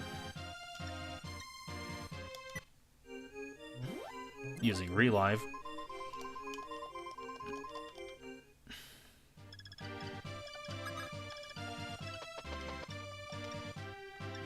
And we're just going to use the Live Staff on Linda. And Linda or Yumina can heal Merrick next turn.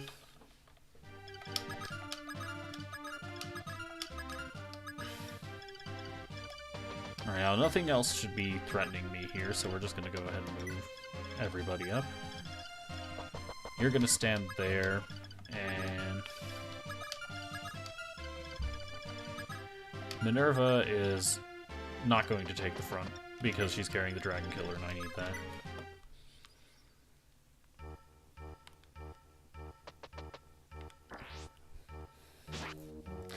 Oh, Sirius took a lot more damage from that guy than I was expecting.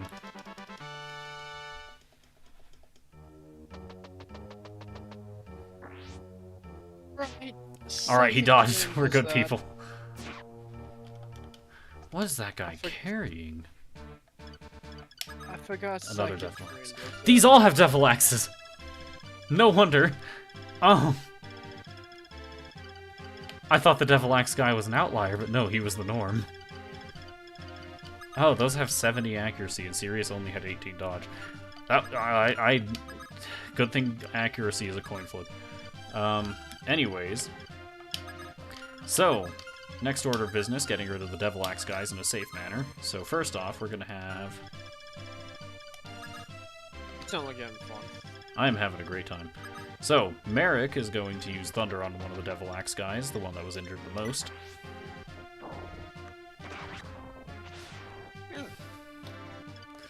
Linda is going to step up and heal him, with the Live Staff, of course.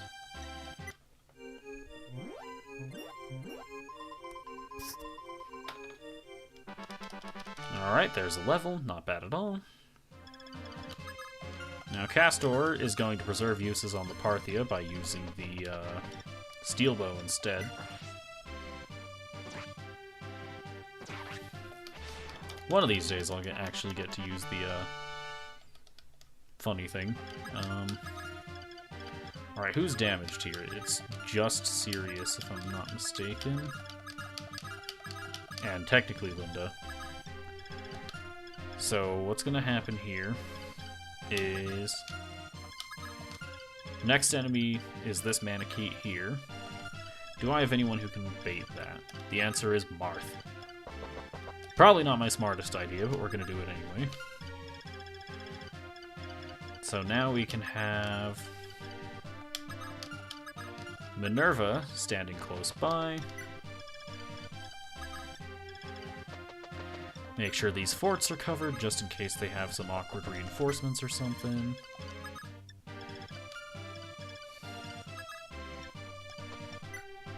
Yumina's gonna heal Sirius.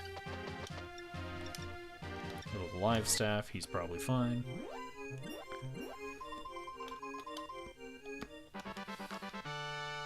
Man, I can't believe I just gambled on Sirius being able to dodge a Devil Axe without even knowing. That being said, that's very in character for me. This bridge is annoying. Why can't my flyers just fly? Alright. That's a ground Manakete and a bandit. That's not going to be fun to deal with.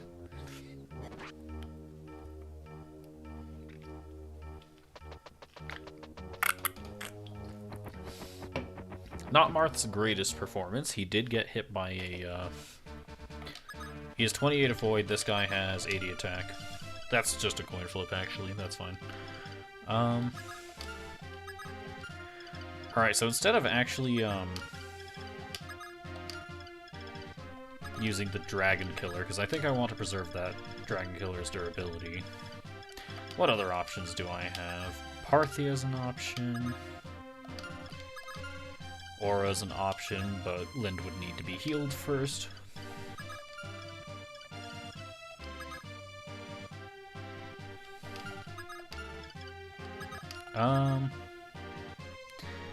I don't know how much might the Master Sword has. Also, Navarre has 12 strength, which is significantly lower than I thought he would at this point.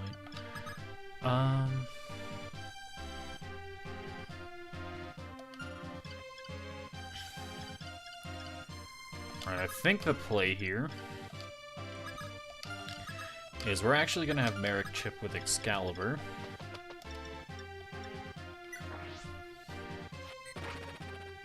He crit. Not bad at all. Merrick levels up. Nice. Alright, so first things first is Marth needs healing. And who also needs healing is Linda, if she's going to be dealing with any of these enemies. So we're going to use the Live Staff on Linda. Then Linda's going to step up and use the Live Staff on Marth.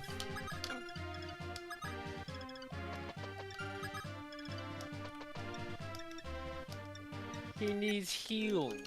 Indeed, he does need healing. Alright, that didn't go all the way, but it went close enough for my purposes. And I need to figure out how to get everyone past these forts without accidentally bringing in reinforcements.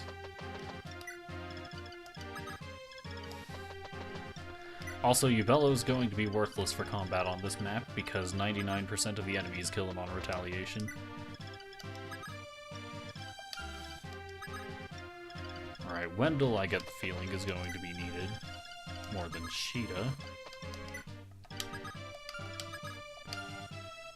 Alright, that's about as best I can do. I guess I can bait this dragon with Marth as well. Yeah, this'll work.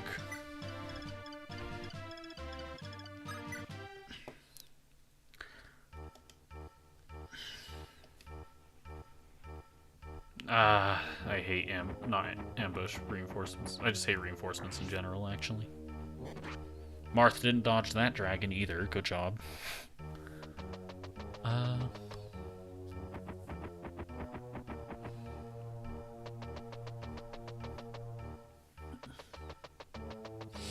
Alright, my next course of action depends entirely on whether these have Devil Axes or not.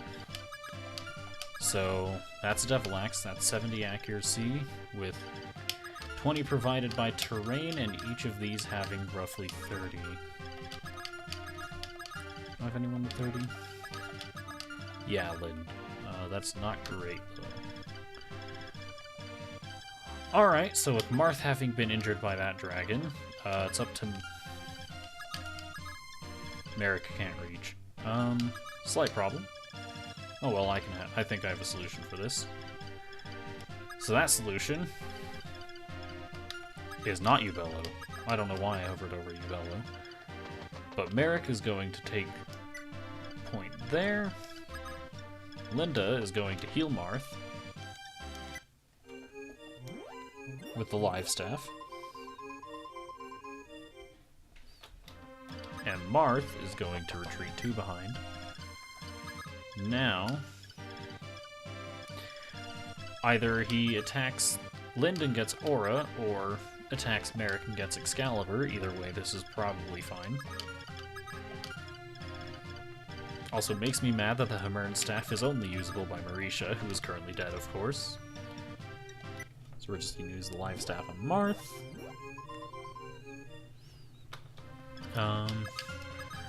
Move Castor back to assist with the dealing of the reinforcements. And...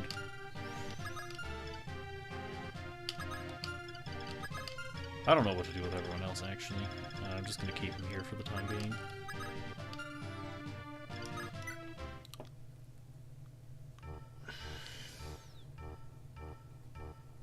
More dragons and more bandits. Linda dodged and is going to casually crit with Aura. Oh, I thought that player joined my thing just to be a dick.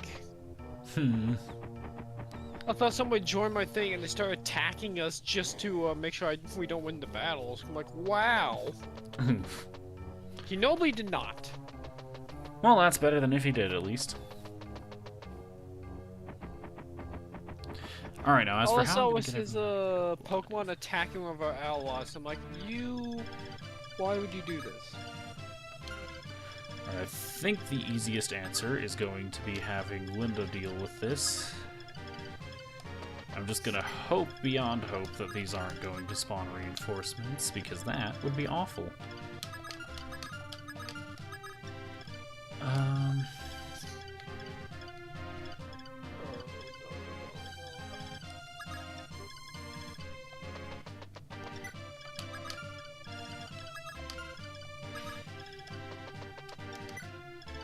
Now I do need to get Marth over to the right side of the map so he can open up that chest and get the last Star Shard.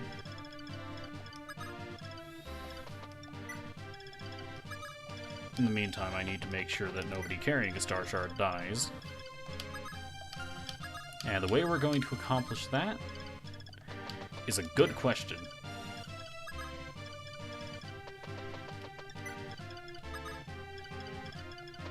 I elect we just run. We just run for it.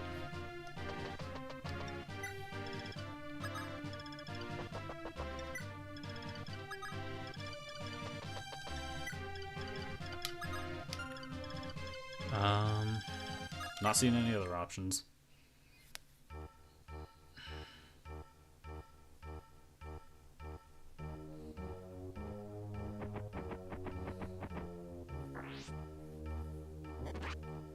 Linda did get hit, unfortunately. But she does defeat the dragon in retaliation. He has 6 and 7 star unlocked. Hell yeah. The game told me not to attempt them. That makes me want to attempt them even more. Oh shit. I really should have just left 3 units behind on those forts. I don't know why I didn't. I should have seen this coming.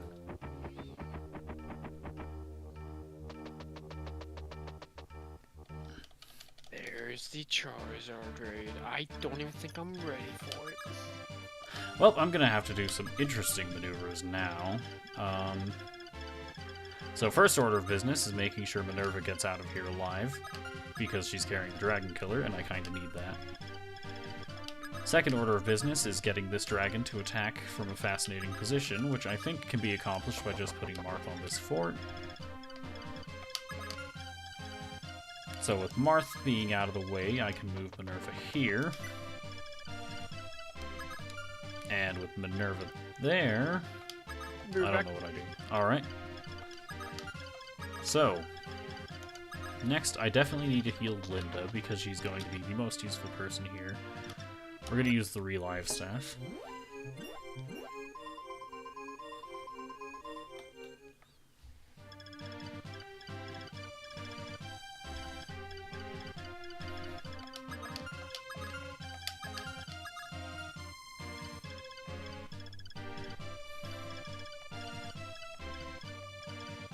Now, there aren't really any choke points I can make use of here. I guess there's this. I have to do some fascinating things, I think. So next order of business is we're going to heal up Minerva with a Relive Staff as well.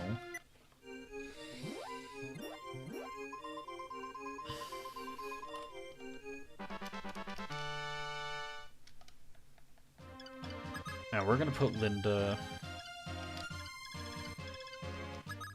somewhere where this guy won't end up on a fort.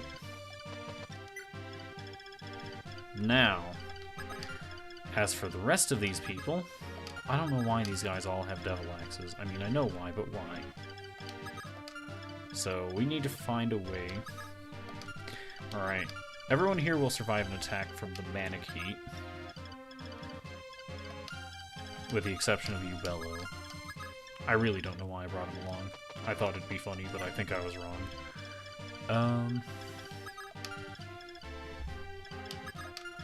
I don't really think I have a way of getting rid of this guy. Not unless I have, Alright, how much move do you have? 6? And I can have, Merrick stand, like, here in theory. And try to move everybody else.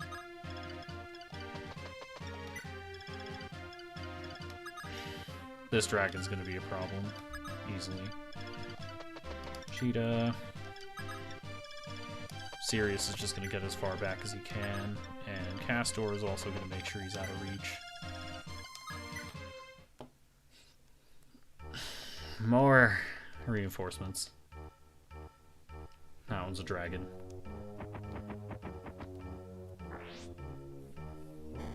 Marth dodges because of terrain bonus. Castor's not in, not Castor. I don't remember who that was. That's Merrick, right?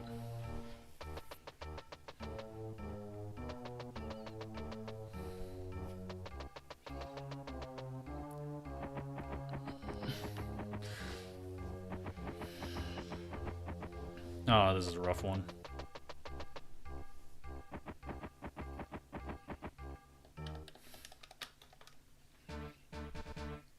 Alright, so, order of business. I need to figure out who can tank this. I think the answer to that is Navarre. He's 14 defense while unmounted, which is higher than anyone else. So I need to find a way to get rid of this dragon, which I think is going to be the combined efforts of Castor and someone. Who's that someone? Probably Castor and Merrick, and then I move Navarre up. So we're gonna get Sheeta out of the way. Lind definitely needs to be the one to deal with this, I think. Aura's really the only logical answer I have. The exception of Excalibur, at least. Also, will Lind be attacked by this guy as well? No.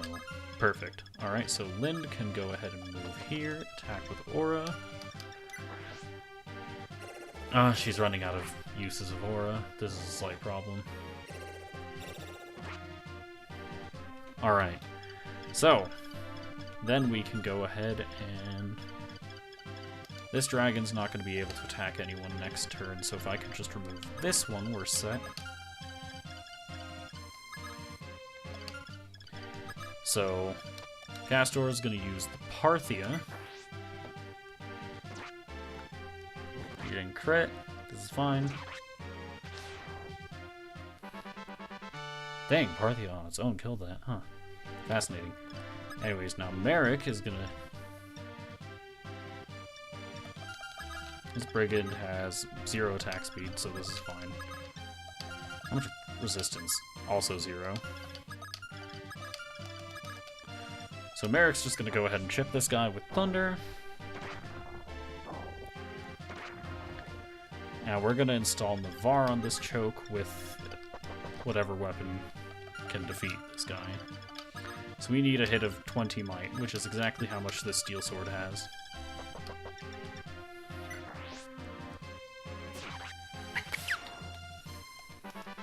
Perfect. Alright, level up. Now, as for this guy, he has... I need a magic hit with 9 might, which I think Wendell can provide with Thunder. I don't like that, though. I need healing. Well, either way, Wendell's gonna cast Thunder.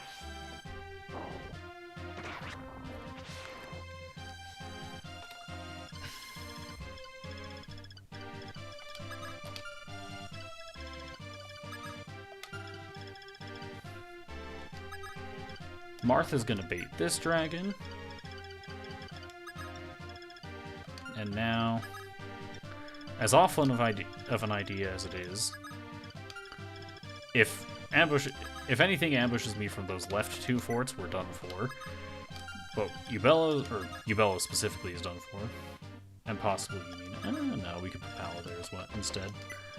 Now, if I'm not mistaken, nobody here is injured with the exception of Sheeta and Castor.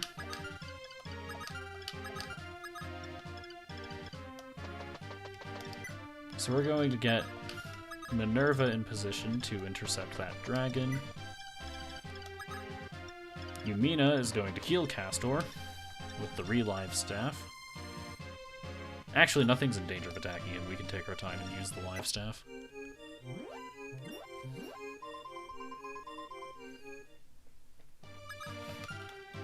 And that's everyone.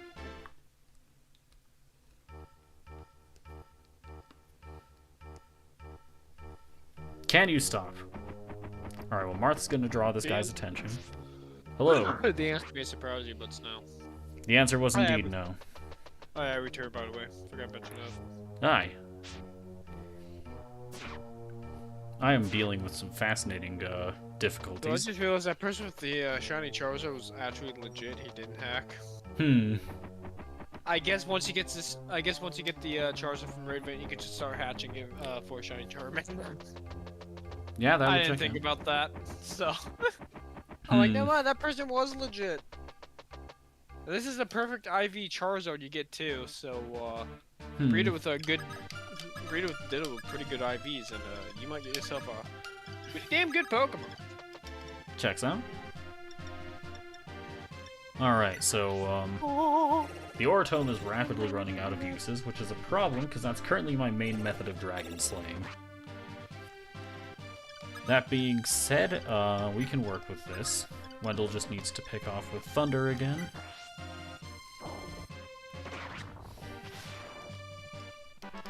Alright, that's a level for Wendell.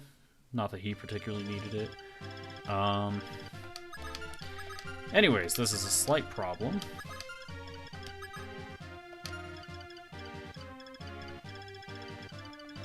This dragon is roughly too close.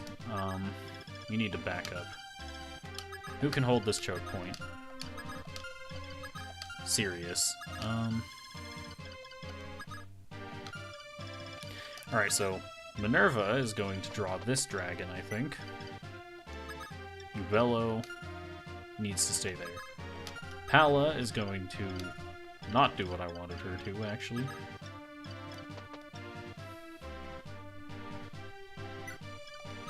So Sirius is going to stand right here. Navarre is going to draw back as well.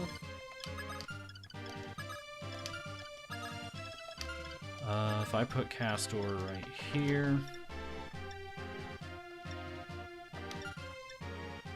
Wait a minute. Am I stupid? I'm stupid. It's just that we started in a room that didn't... That's frustrating. That's so frustrating. I hate. I just hate. Anyways, Castor is going to use the speed ring he's been holding on to for like 3 maps. Yumina is going to heal him. Well, there's a slight problem with me mounting anyway, and that is none of my mounted units are currently holding lances, because I thought this whole map was supposed to be unmounted. Alright, now we're just going to hope that neither Navarre nor Sirius gets hit by a bandit and a dragon. Because that would be a problem. Yeah, just a little. This is a frustrating map. So frustrating.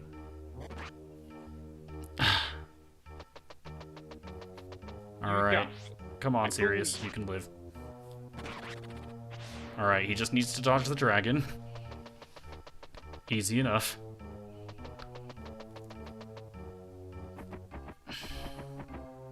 Oh, the dragon's not even in range. Never mind, we're good. I hate this map. This is awful.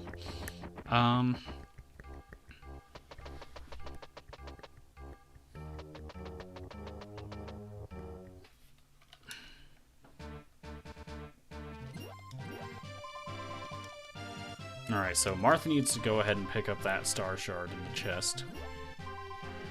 Minerva needs healing before she can properly fight this dragon. So Yumina's going to provide that healing with the Relive Staff.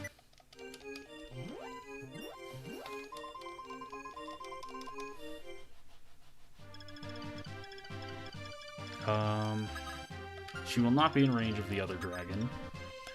So she's just going to walk up with a dragon killer. Yumina's going to have to heal her again.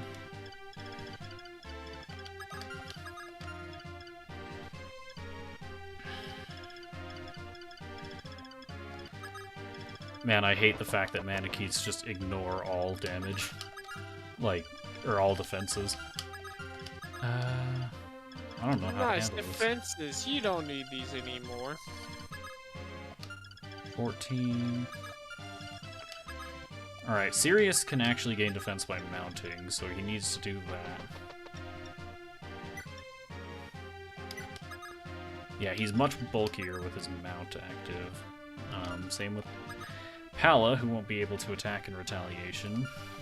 That's probably better if she doesn't.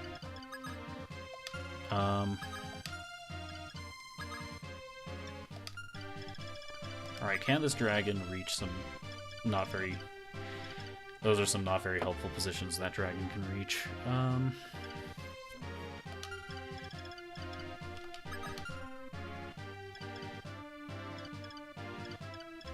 Man, I don't like this map. Alright, well, I think the play here is just continuing to have Navarre there. I need to place Palla here. She might have to be dismounted. That's the problem. Actually, why did I dismount her? That was a bad idea. She might not be able to retaliate, but I think just having the defenses would be better. In fact, not retaliating at all would be better too, probably. Anyways, Sirius definitely needs to get back to the front lines quickly, so we're going to heal him.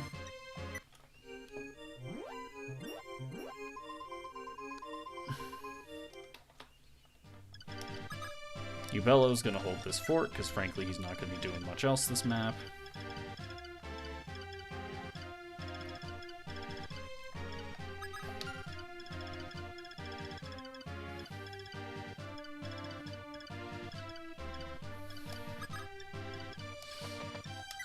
Alright, I didn't use the rescue staff last map, meaning this might be the optimal time to use it. I need to try and get people to places where they can get behind Yumina when she uses the rescue staff on the Marth to get across this bridge. This is gonna be awful.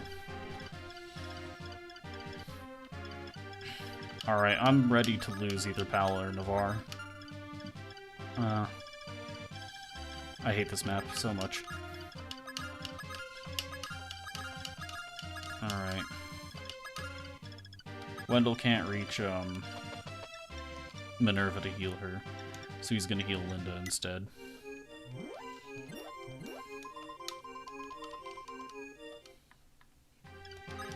If I even had a chance to choose a move, he instantly attacked? Damn. Man, this map could have been so much easier if I just left 3 units behind on those forts. Navarre got hit by a Devil Axe. Not a great sign.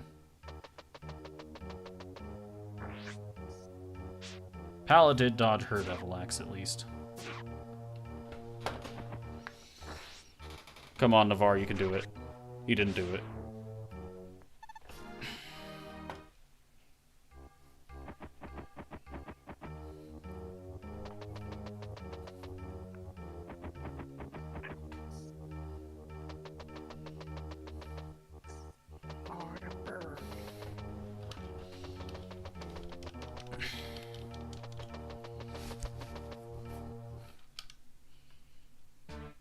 Alright, this is going to be perhaps the strangest tactic I've ever had to use.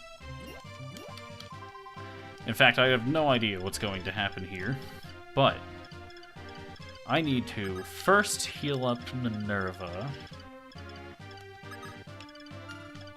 Do I have it? Okay, yes.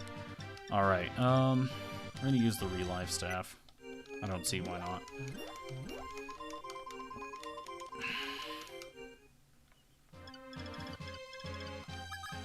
Now Minerva needs to be the one to bait out the dragon. Marth needs to grab the Star Shard. Yep. That's the last one. Wait a minute. Was Navarre holding a Star Shard? I need to check my convoy. 1, 2, 3. That's not helpful. 4, 5, 6, 7, 8, 9,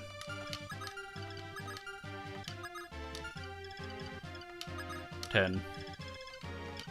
Did I miscalculate? Was Navarre holding a Star Shard? That'll be a problem if he was. Ah, that's rough. I think he was. That's rough, buddy.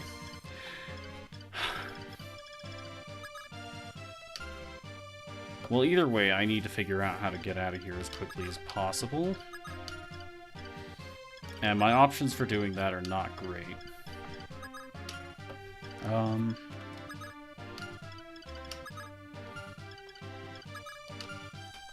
I've said it before, but this game really just punishes you for not knowing what's going on.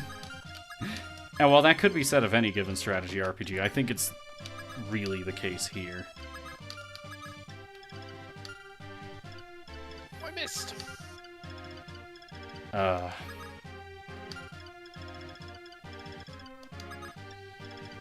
Well, first order of business is getting Marth as close to the throne as possible, so we're just gonna rescue him.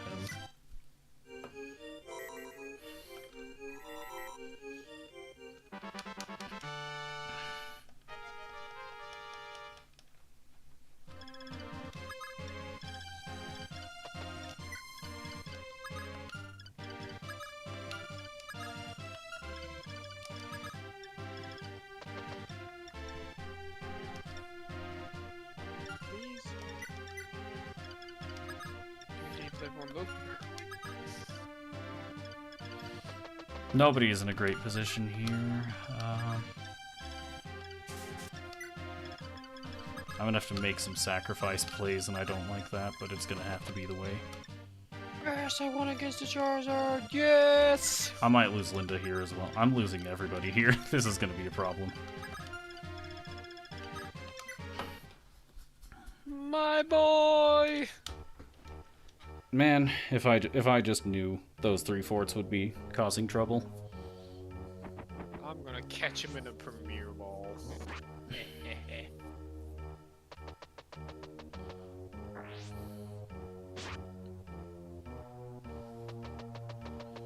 Where are you going?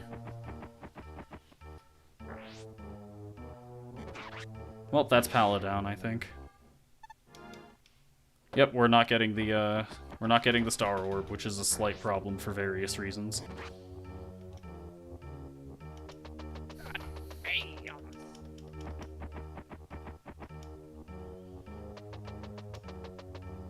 Oh, I got the ability patch? No fucking way!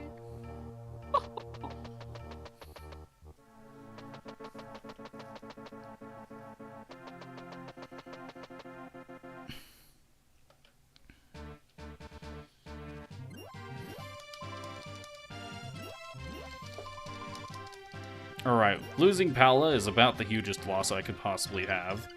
So, oof. Understandable. That being said, Minerva and Sheeta are only somewhat ready to fill in her shoes, so, I'll work with it.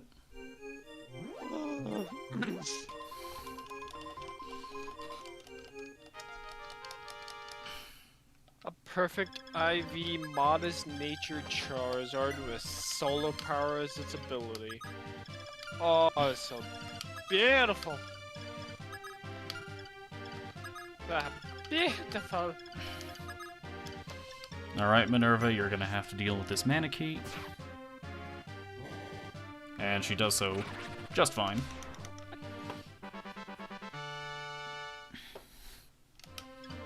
I regrettably might have to throw Sirius away here, too.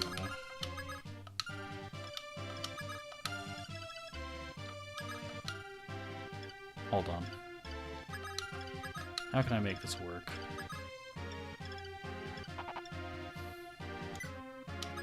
Alright, Sirius is going to stay there and stay mounted. Use Wendell's life staff on him.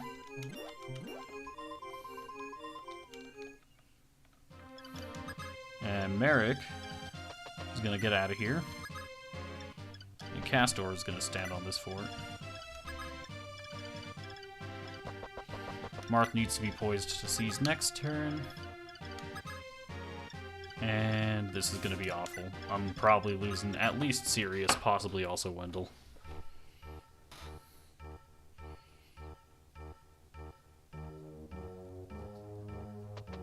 Alright, Sirius, use that 20% evade well. He dodges the Devil Axe.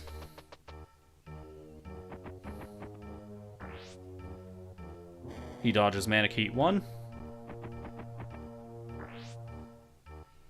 And he dodges Manakete 2. Looks like he's making it out of this alive. This is an awful chapter. If only I just thought to block those 3 forts.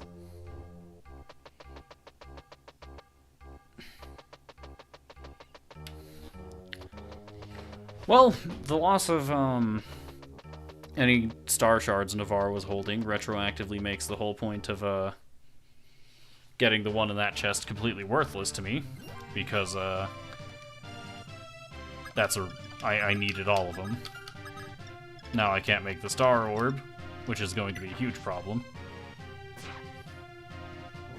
Yeah, just a little.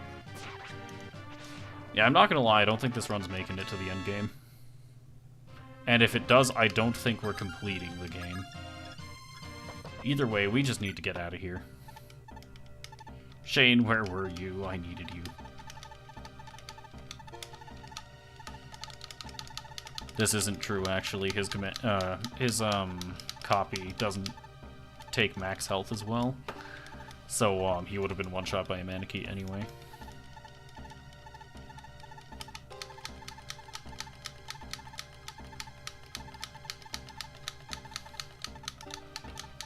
Come on.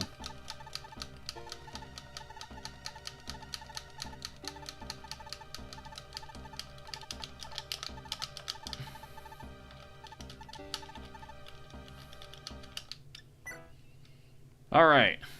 Well. This is going to be a chapter, to say the least.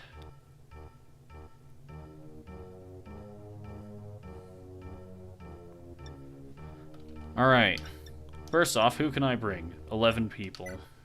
Second off, what's all on this map? What are you? I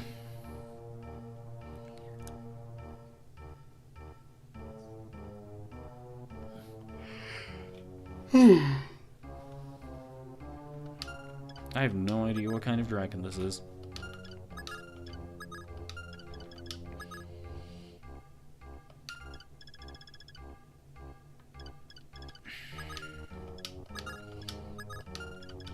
Bunch of Silver Axe Bandits guarding a treasure chest. Even more Silver Axe Bandits guarding a treasure chest.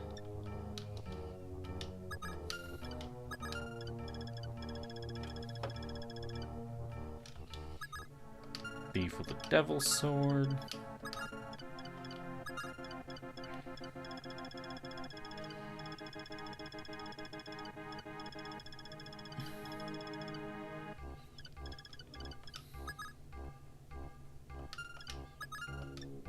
Alright, who do I even have left in my army? So, Castor... units to bring. Castor, Linda, Sheeta, Sirius, Minerva, Merrick, Wendell. I guess we'll bring Cecile and Julian, Yumina. Alright. People I can actually probably use. I'm gonna bring Bantu. Alright. Now, inventory management. Because this game loves forcing me to dismount my units. I've used silver, or iron lance, whatever, steel lance, whatever, silver lance. Deposit those.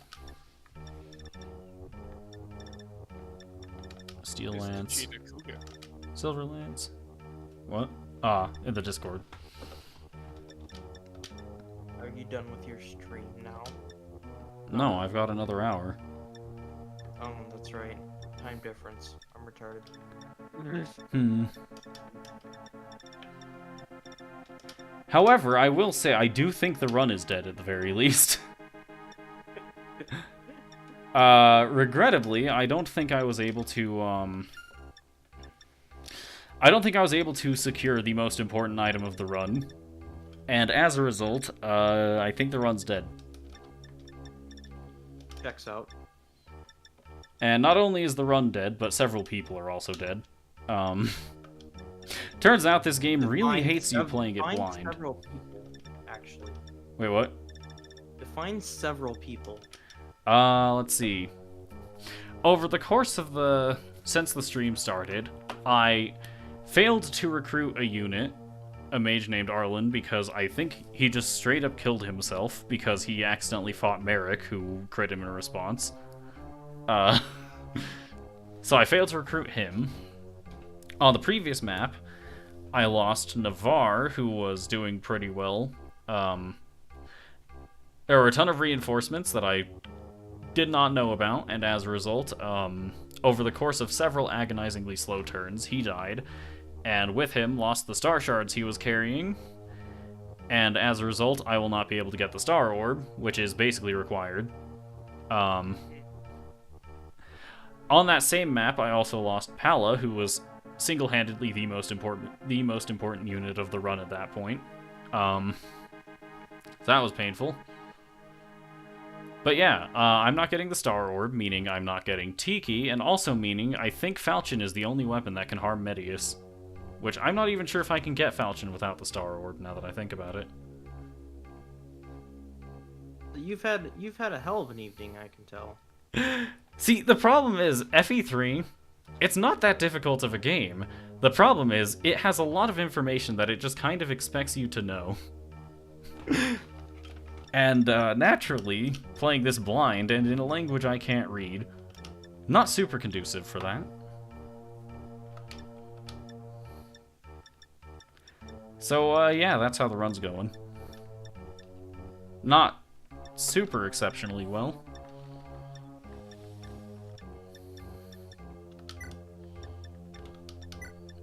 Either way, we're just gonna keep moving forward, I think. Not much else I can do, really. Got myself a Charizard.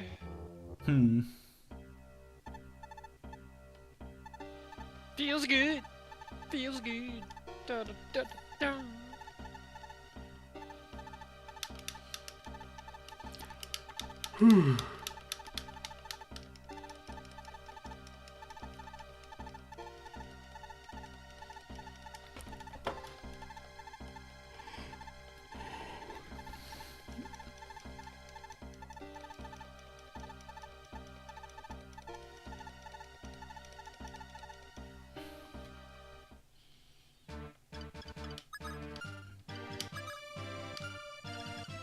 Alright, now, for this map, I frankly have no idea how to do anything, because these dragons are going to be painful to deal with. This is just a fact. I love 20 unmitigated damage at 1-2 range. Alright, these guys can't cross bridges, meaning I can safely harass with, You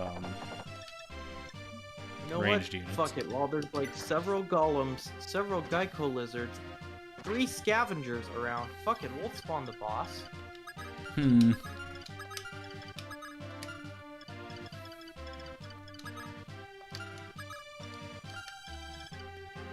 How do I do this?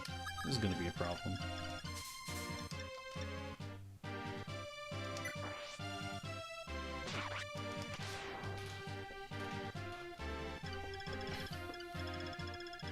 I don't know how to get past that dragon. I think the correct answer is I try to just have it hit Sirius. and position my magic users to try and stop him next turn. So they need to be like there, I think.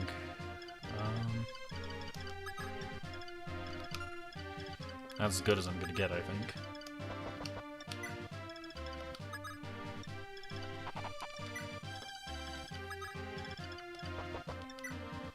And Bantu's just gonna transform.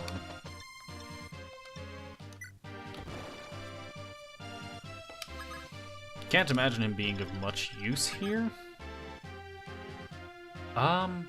Fascinating thing going on here. So Wow, 2 uncommon nothings in a row. whatever dragon Bantu is, I think he's a fire dragon, is effective against these dragons, but they are also effective against him, which is a slight problem.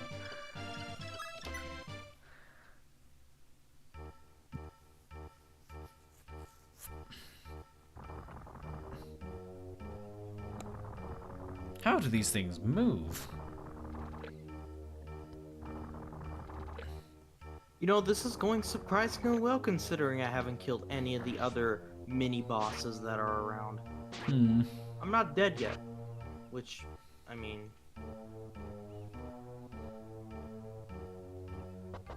But I think I'm about to be.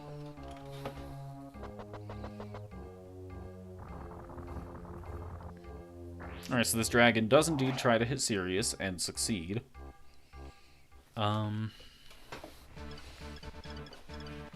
Alright, so I need to do some math. You have 46 damage against this specific type of dragon, it seems. It has 30 health and 15 defense, meaning you actually one-shot. Now your effective hit is 86. I'm gonna gamble it. This is gonna be an awful idea. Alright, Bantu did indeed hit it. We're good. With that said, these dragons are moving, and I don't like that. So we're gonna have Castor go ahead and defeat this bandit from over the river. Sheeta is going to not be where she is right now. Linda's gonna heal Sirius.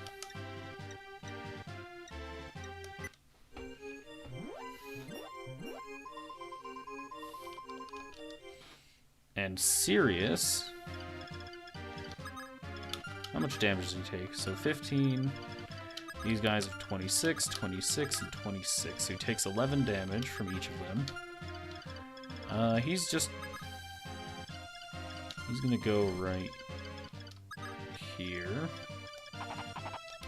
Or he should only be in range of 2 of them, which mathematically means he survives.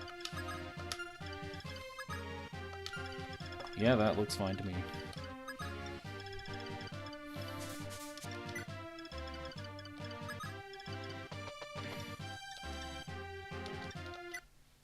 Live staff.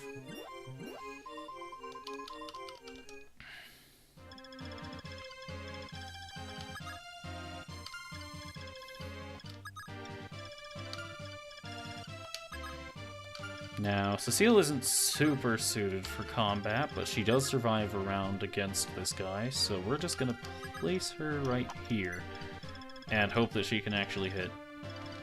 In the meantime, Marth is just gonna follow the rest of the army, I think, because while he can cross that river, I don't think that's a good idea.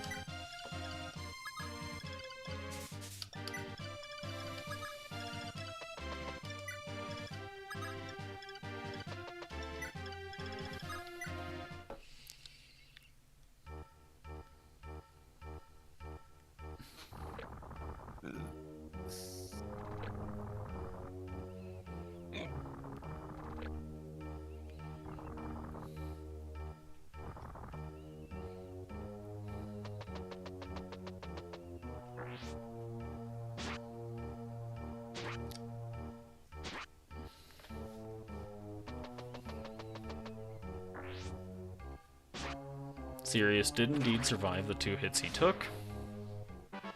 And he leveled up. Not bad.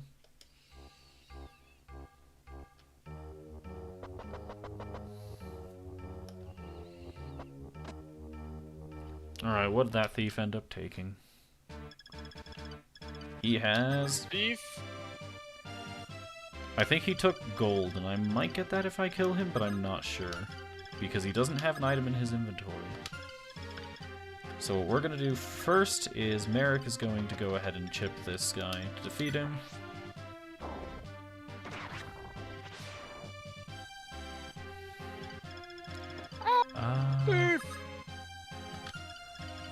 I think... Alright, only one dragon can reach Castor this turn, so we're just going to go ahead and have him hold the Parthia, so he might take it down. In the meantime, Cecile's going to go ahead and...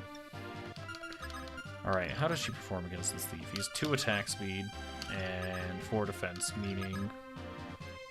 Iron Lance does kill.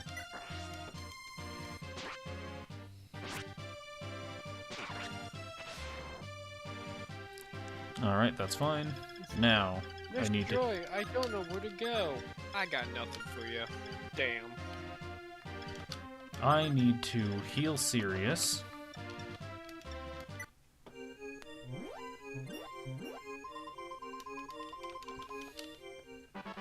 Alright, not bad. Now Sirius needs to go ahead and take down this thief, I think.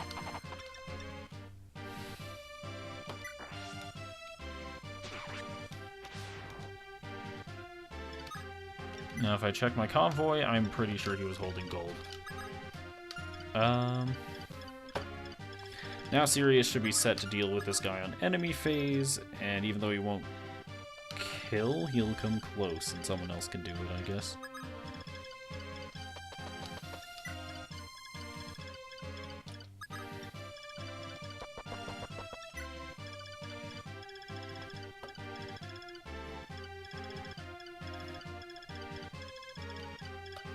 I don't like these flying dragons.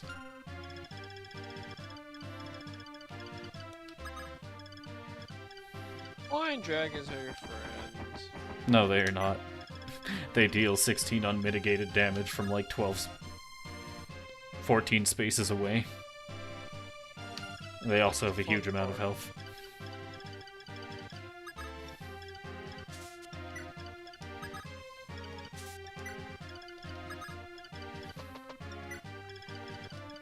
Damn, those worth shots on your shot.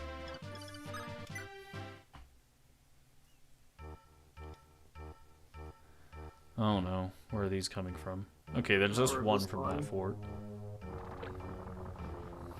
Oh. Oh shit, I guess I died. Oh yeah, guess what I did too? What did you do? I completed the Trial of Honor. Very slowly, very painfully, because the last key was hidden. Checks out.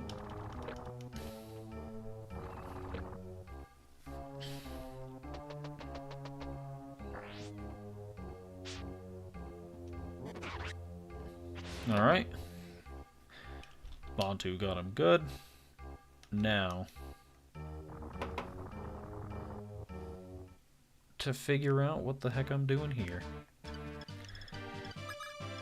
Alright, so I'd rather like for Castor to be in a position where this dragon can counter, or where this dragon can attack him. And since he didn't get injured, this is fine. Cecile.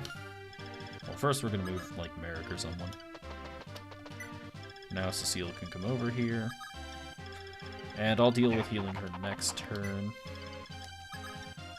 Yumina. Marth.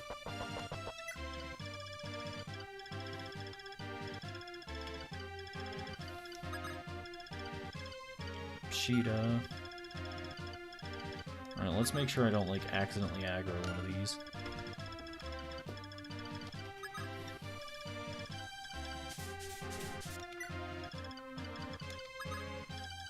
Wendell. Linda. Bantu. Sudowoodo? I did. Minerva. And Julian. Sirius probably could have moved now that I think about it, but probably better to have everyone somewhat close to each other. Alright. Castor got hit this time, so I can't pull the same stunt again.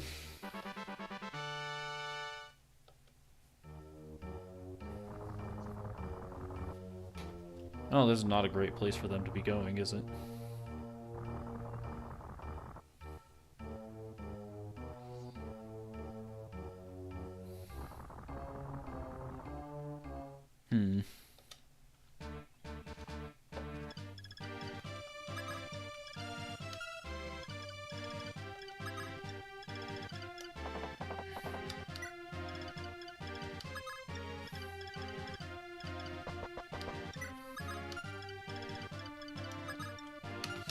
Alright, does Bantu die in one hit? So 40 effective might. That's 14 defense and 36 HP. Bantu effectively survives one hit. Good to know. So we're just gonna move Wendell.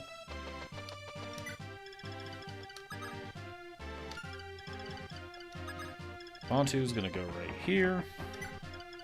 And everyone else is gonna try and get out of the way. Keyword try. Did I just watch a colorblind streamer?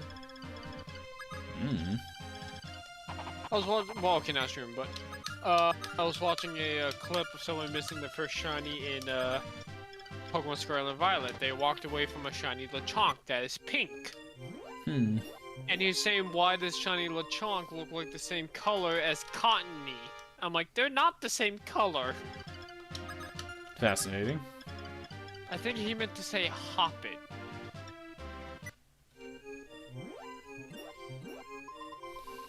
That one I can understand. Yeah, Shrivish? You're not what we're looking for. If you're a Ditto, it'll take you. But if you're not a Ditto, you're not being captured. They tried to create a Ditto with at least some good IVs.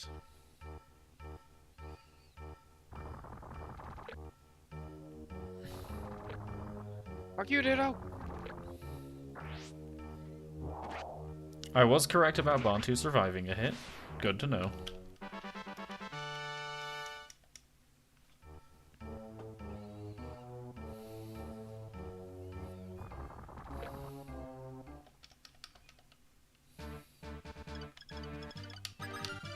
Oh, Bantu untransformed. That's no good. In that case, how do I deal with this guy? I think I heal Castor and have him use the Parthia. Does anyone have a relive staff here? Wendell.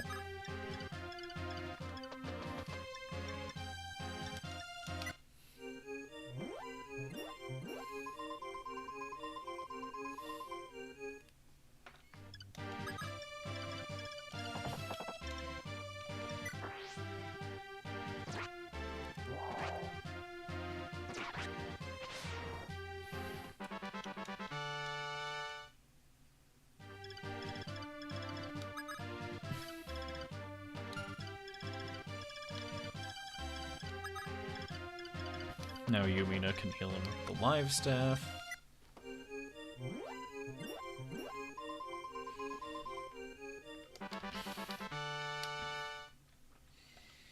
And now he has enough to survive another hit. With that said, I think I want to... Alright. Do I want to bait this? Oh, I have Merrick with Excalibur, it'll be fine. So Sirius is going to stand right here, which should put him in range of this dragon. Yep. Merrick is going to be close behind with Excalibur.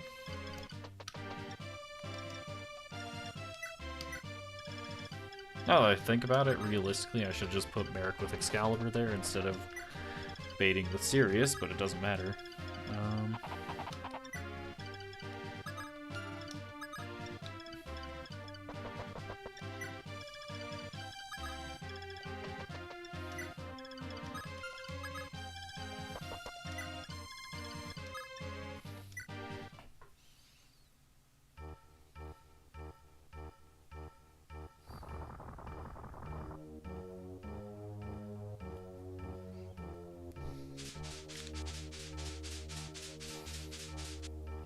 Alright, we pointlessly bait with Sirius. He dodges, so it's fine. Oh, that's a guy. Slight problem. Alright, so first steps, Bantu crosses the river and transforms. And at this point, we heal him with the live staff.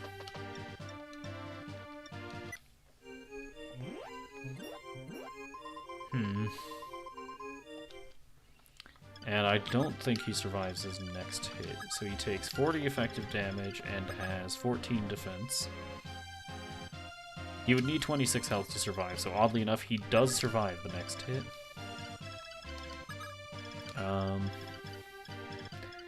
Castor, I think, has to use the Parthia to get this guy off of our flank.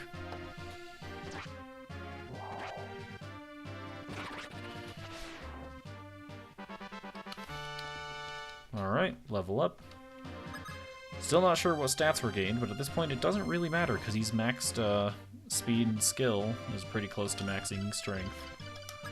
Which realistically those are the really only stats a archer needs. In theory.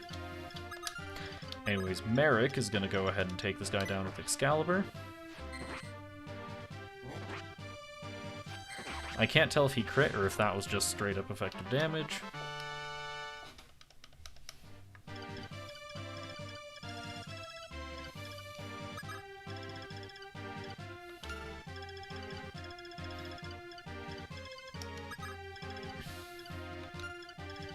This is Cecile, who's basically full health. I'll put her here. Yumina and Wendell. We're just gonna keep moving. And we're gonna stay put.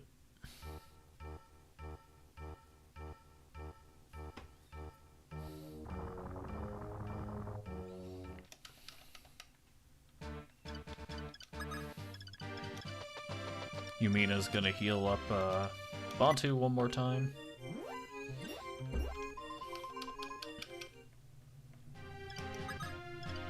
Bantu's gonna step as far forward as he can and attack. Not bad. Now, how much damage does Cecile take from these guys? They have 26 attack and she has 9 defense. Not ideal, but it works. We're gonna draw this guy over by putting her here. Perfect. Castor, in the meanwhile, is gonna go ahead and start moving over as well.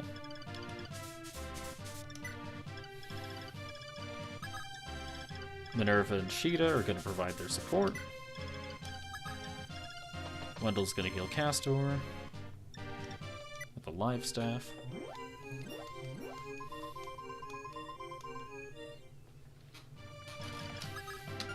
Merrick is also going to receive healing, this time also with a live staff.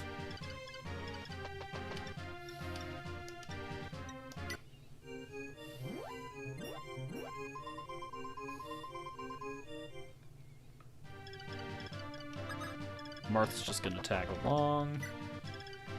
Sirius is also going to tag along.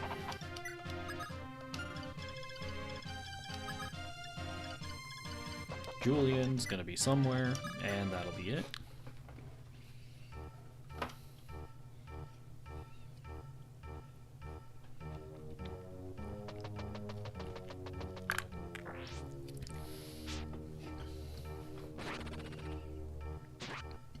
Good job, Cecile.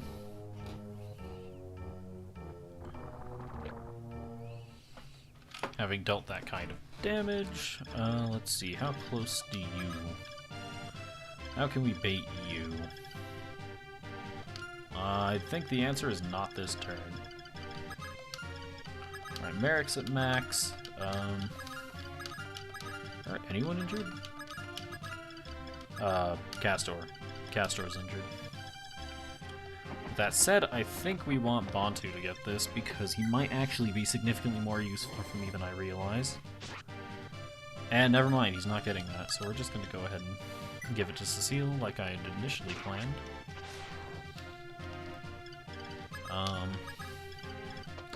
Linda's going to heal Bantu.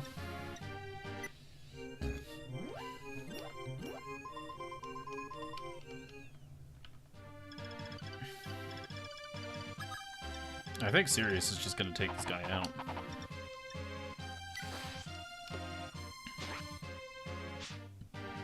As best as he can.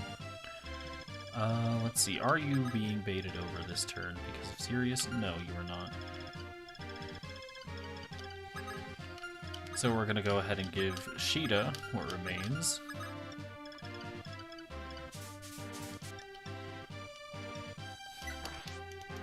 The 2-use Iron Lance.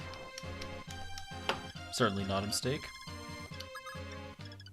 Now Julian's just going to be over here. Merrick is also just going to be over here. Castor is going to be somewhere, I guess. And he's going to receive healing from Yumina. Wendell's kind of getting left in the dust, but it's fine.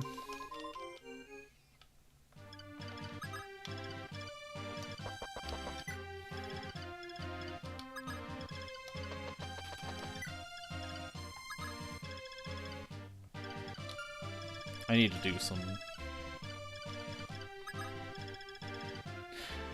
Right, even if I were to draw out the dragon this turn, I don't think Merrick can reach, and given he's kind of our strategy, I don't think that's a great idea. We're gonna deal with that dragon next turn.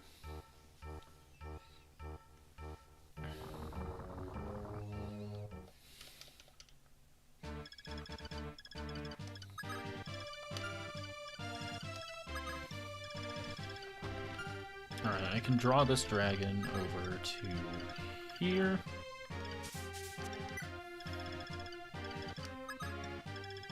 Yep, there. Bantu can be in position to deal with the one on the ground. Actually, can it even reach us? No. Bantu will be able to reach across the shore next turn. Merrick's gonna be close. Castor's also going to be close. Marth can't reach that chest, but Julian can. This one contains a dragon killer. I've been needing that. We're going to hand that off to Marth, I think. His stats aren't amazing, but he should be able to wield it effectively now. 9 strength is a bit to be desired, but oh well.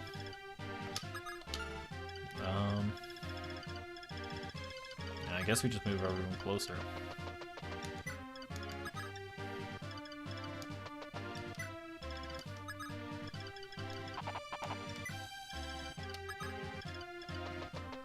Alright, now, steps for next turn. Hope Hope Bantu doesn't untransform, and hope that Merrick and Castor can deal with the dragon otherwise.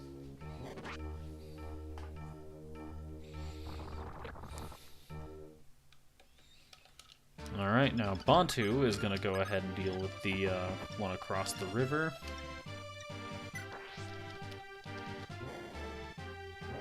It dodged! That's a problem.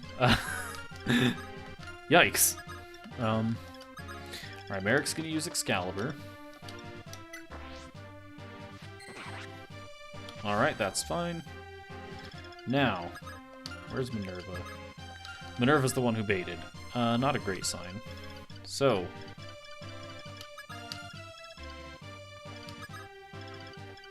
it's fine. We can heal Minerva. And if I'm not mistaken, she's still carrying the Dragon Killer. She is not still carrying the Dragon Killer. I could just hand that off to her anyway, with Marth. Hold on.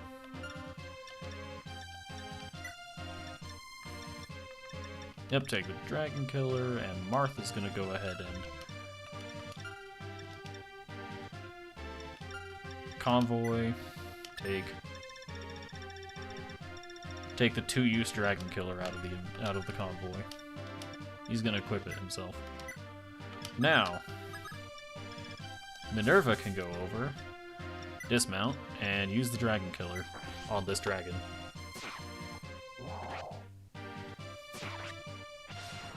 This is hardly what I would call optimal, but it worked.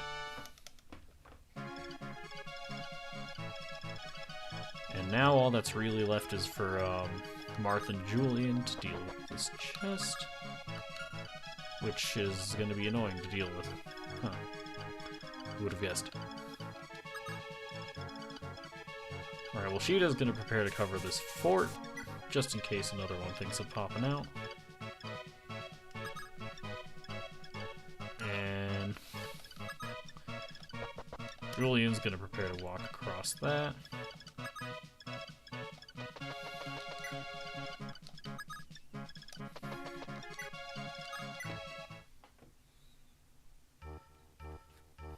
Alright, so another one did decide to show up. Not great for me.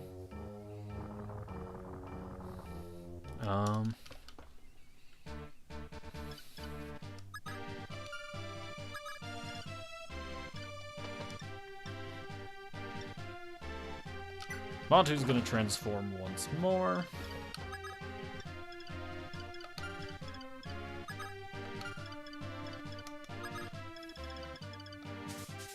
Cheetah's gonna cover that. And Minerva is in a terrible situation right now. Yeah, that's a problem. Huh.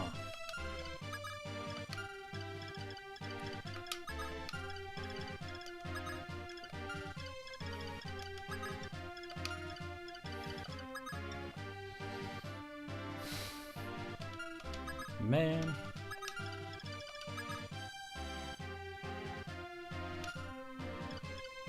Man.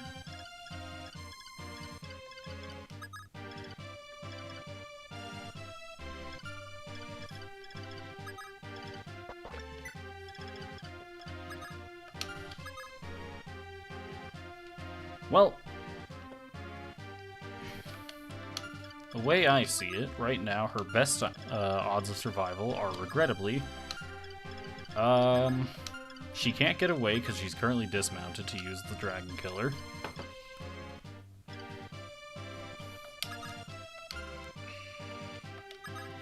I don't know if she gets any speed from mounting, and even then I don't think that'd be enough to give her enough of a weight to dodge this.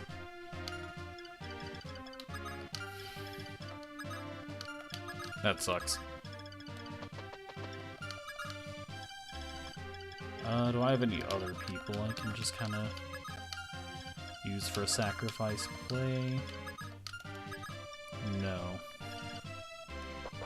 Place Marth, like, here, and just hope that he can draw attention away. Which I know he won't.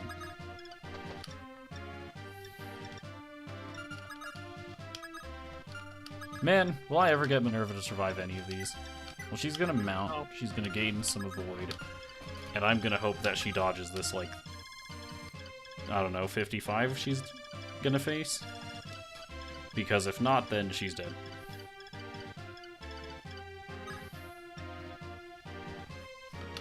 And Bantu is going to be healed by Wendell with the Relive Staff.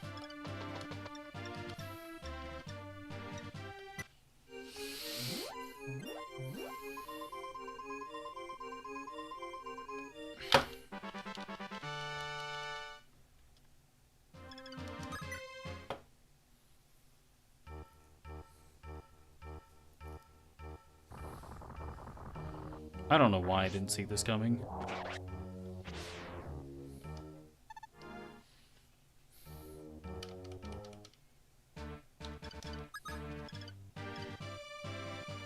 Alright.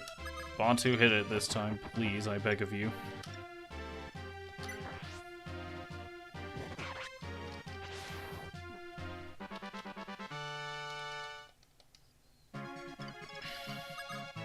That's frustrating.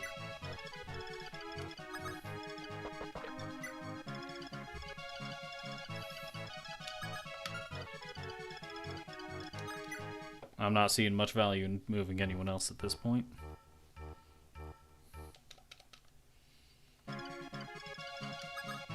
Alright, Julian, what's in here? Boots. That's going on Marth.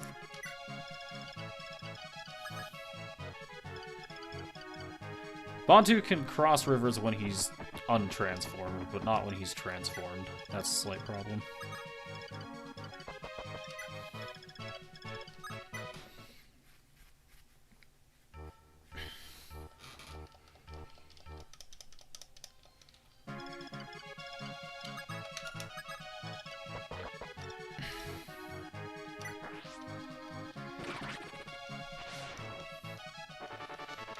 Alright.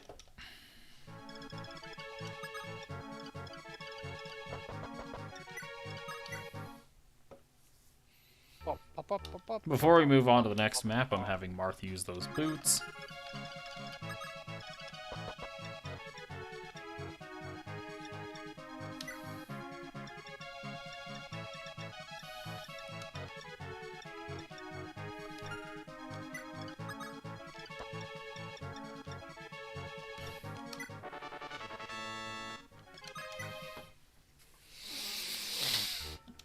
This game is frustrating sometimes.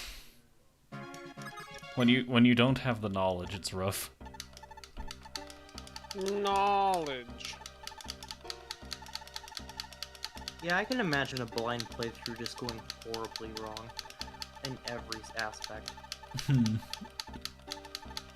It do be like that, don't it?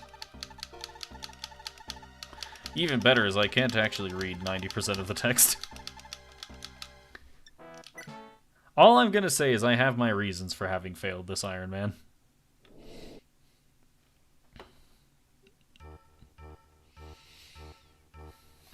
Wow, this map looks awful. I don't think I'm surviving this one. Well, we're gonna deal with that some other time, I'm gonna say, because this is not the time to do it. That'll be it for the actual Iron Man run so far, but we're gonna instead go back to the tier list. We love the tier list here. Alright. Tier list for what? The Iron Man run so far. Oh. Alright, so Castor's going into carrying. Pala's moving into dead. Navarre, wherever he is also moving into dead. Let's see. Merrick's moving into carrying. Arlen is dead. Shane still hasn't shown up, despite being with us this entire time, supposedly. I think he joins this map, oddly enough. Minerva's in dead, as classic for me. Aaron's going down to utility. Well, I actually need to check who is all dead. So first off, who do I still have? Doga, Gordon, Samto, Luke, Kane, Aaron, Cecile, Bantu, Ubello, Julian, Merrick, Wendell, Castor, Sirius, Yumina, Sheeta, Linda, and Mars. Alright, so I think these three can stay where they are. You can move up. Luke's going down to utility. And oddly enough, I think I'm fine with there not being a competent tier. This is a rough one. This is a rough Iron Man. I just don't have the game knowledge. Actually, no. Linda and Merrick are swapping places. I just don't have the game knowledge, and FE3 kind of requires you to know what's going on, apparently. So, yikes. Yeah, when you can't read Japanese, it's Slight problem. Tough. Mm-hmm. Only the slightest of problems. Anyways, with Minerva dead, that actually complicates the final chapter a lot. I'm not going to explain how, because I myself don't know too much about it. All I know is that this is going to be tricky with Minerva dead.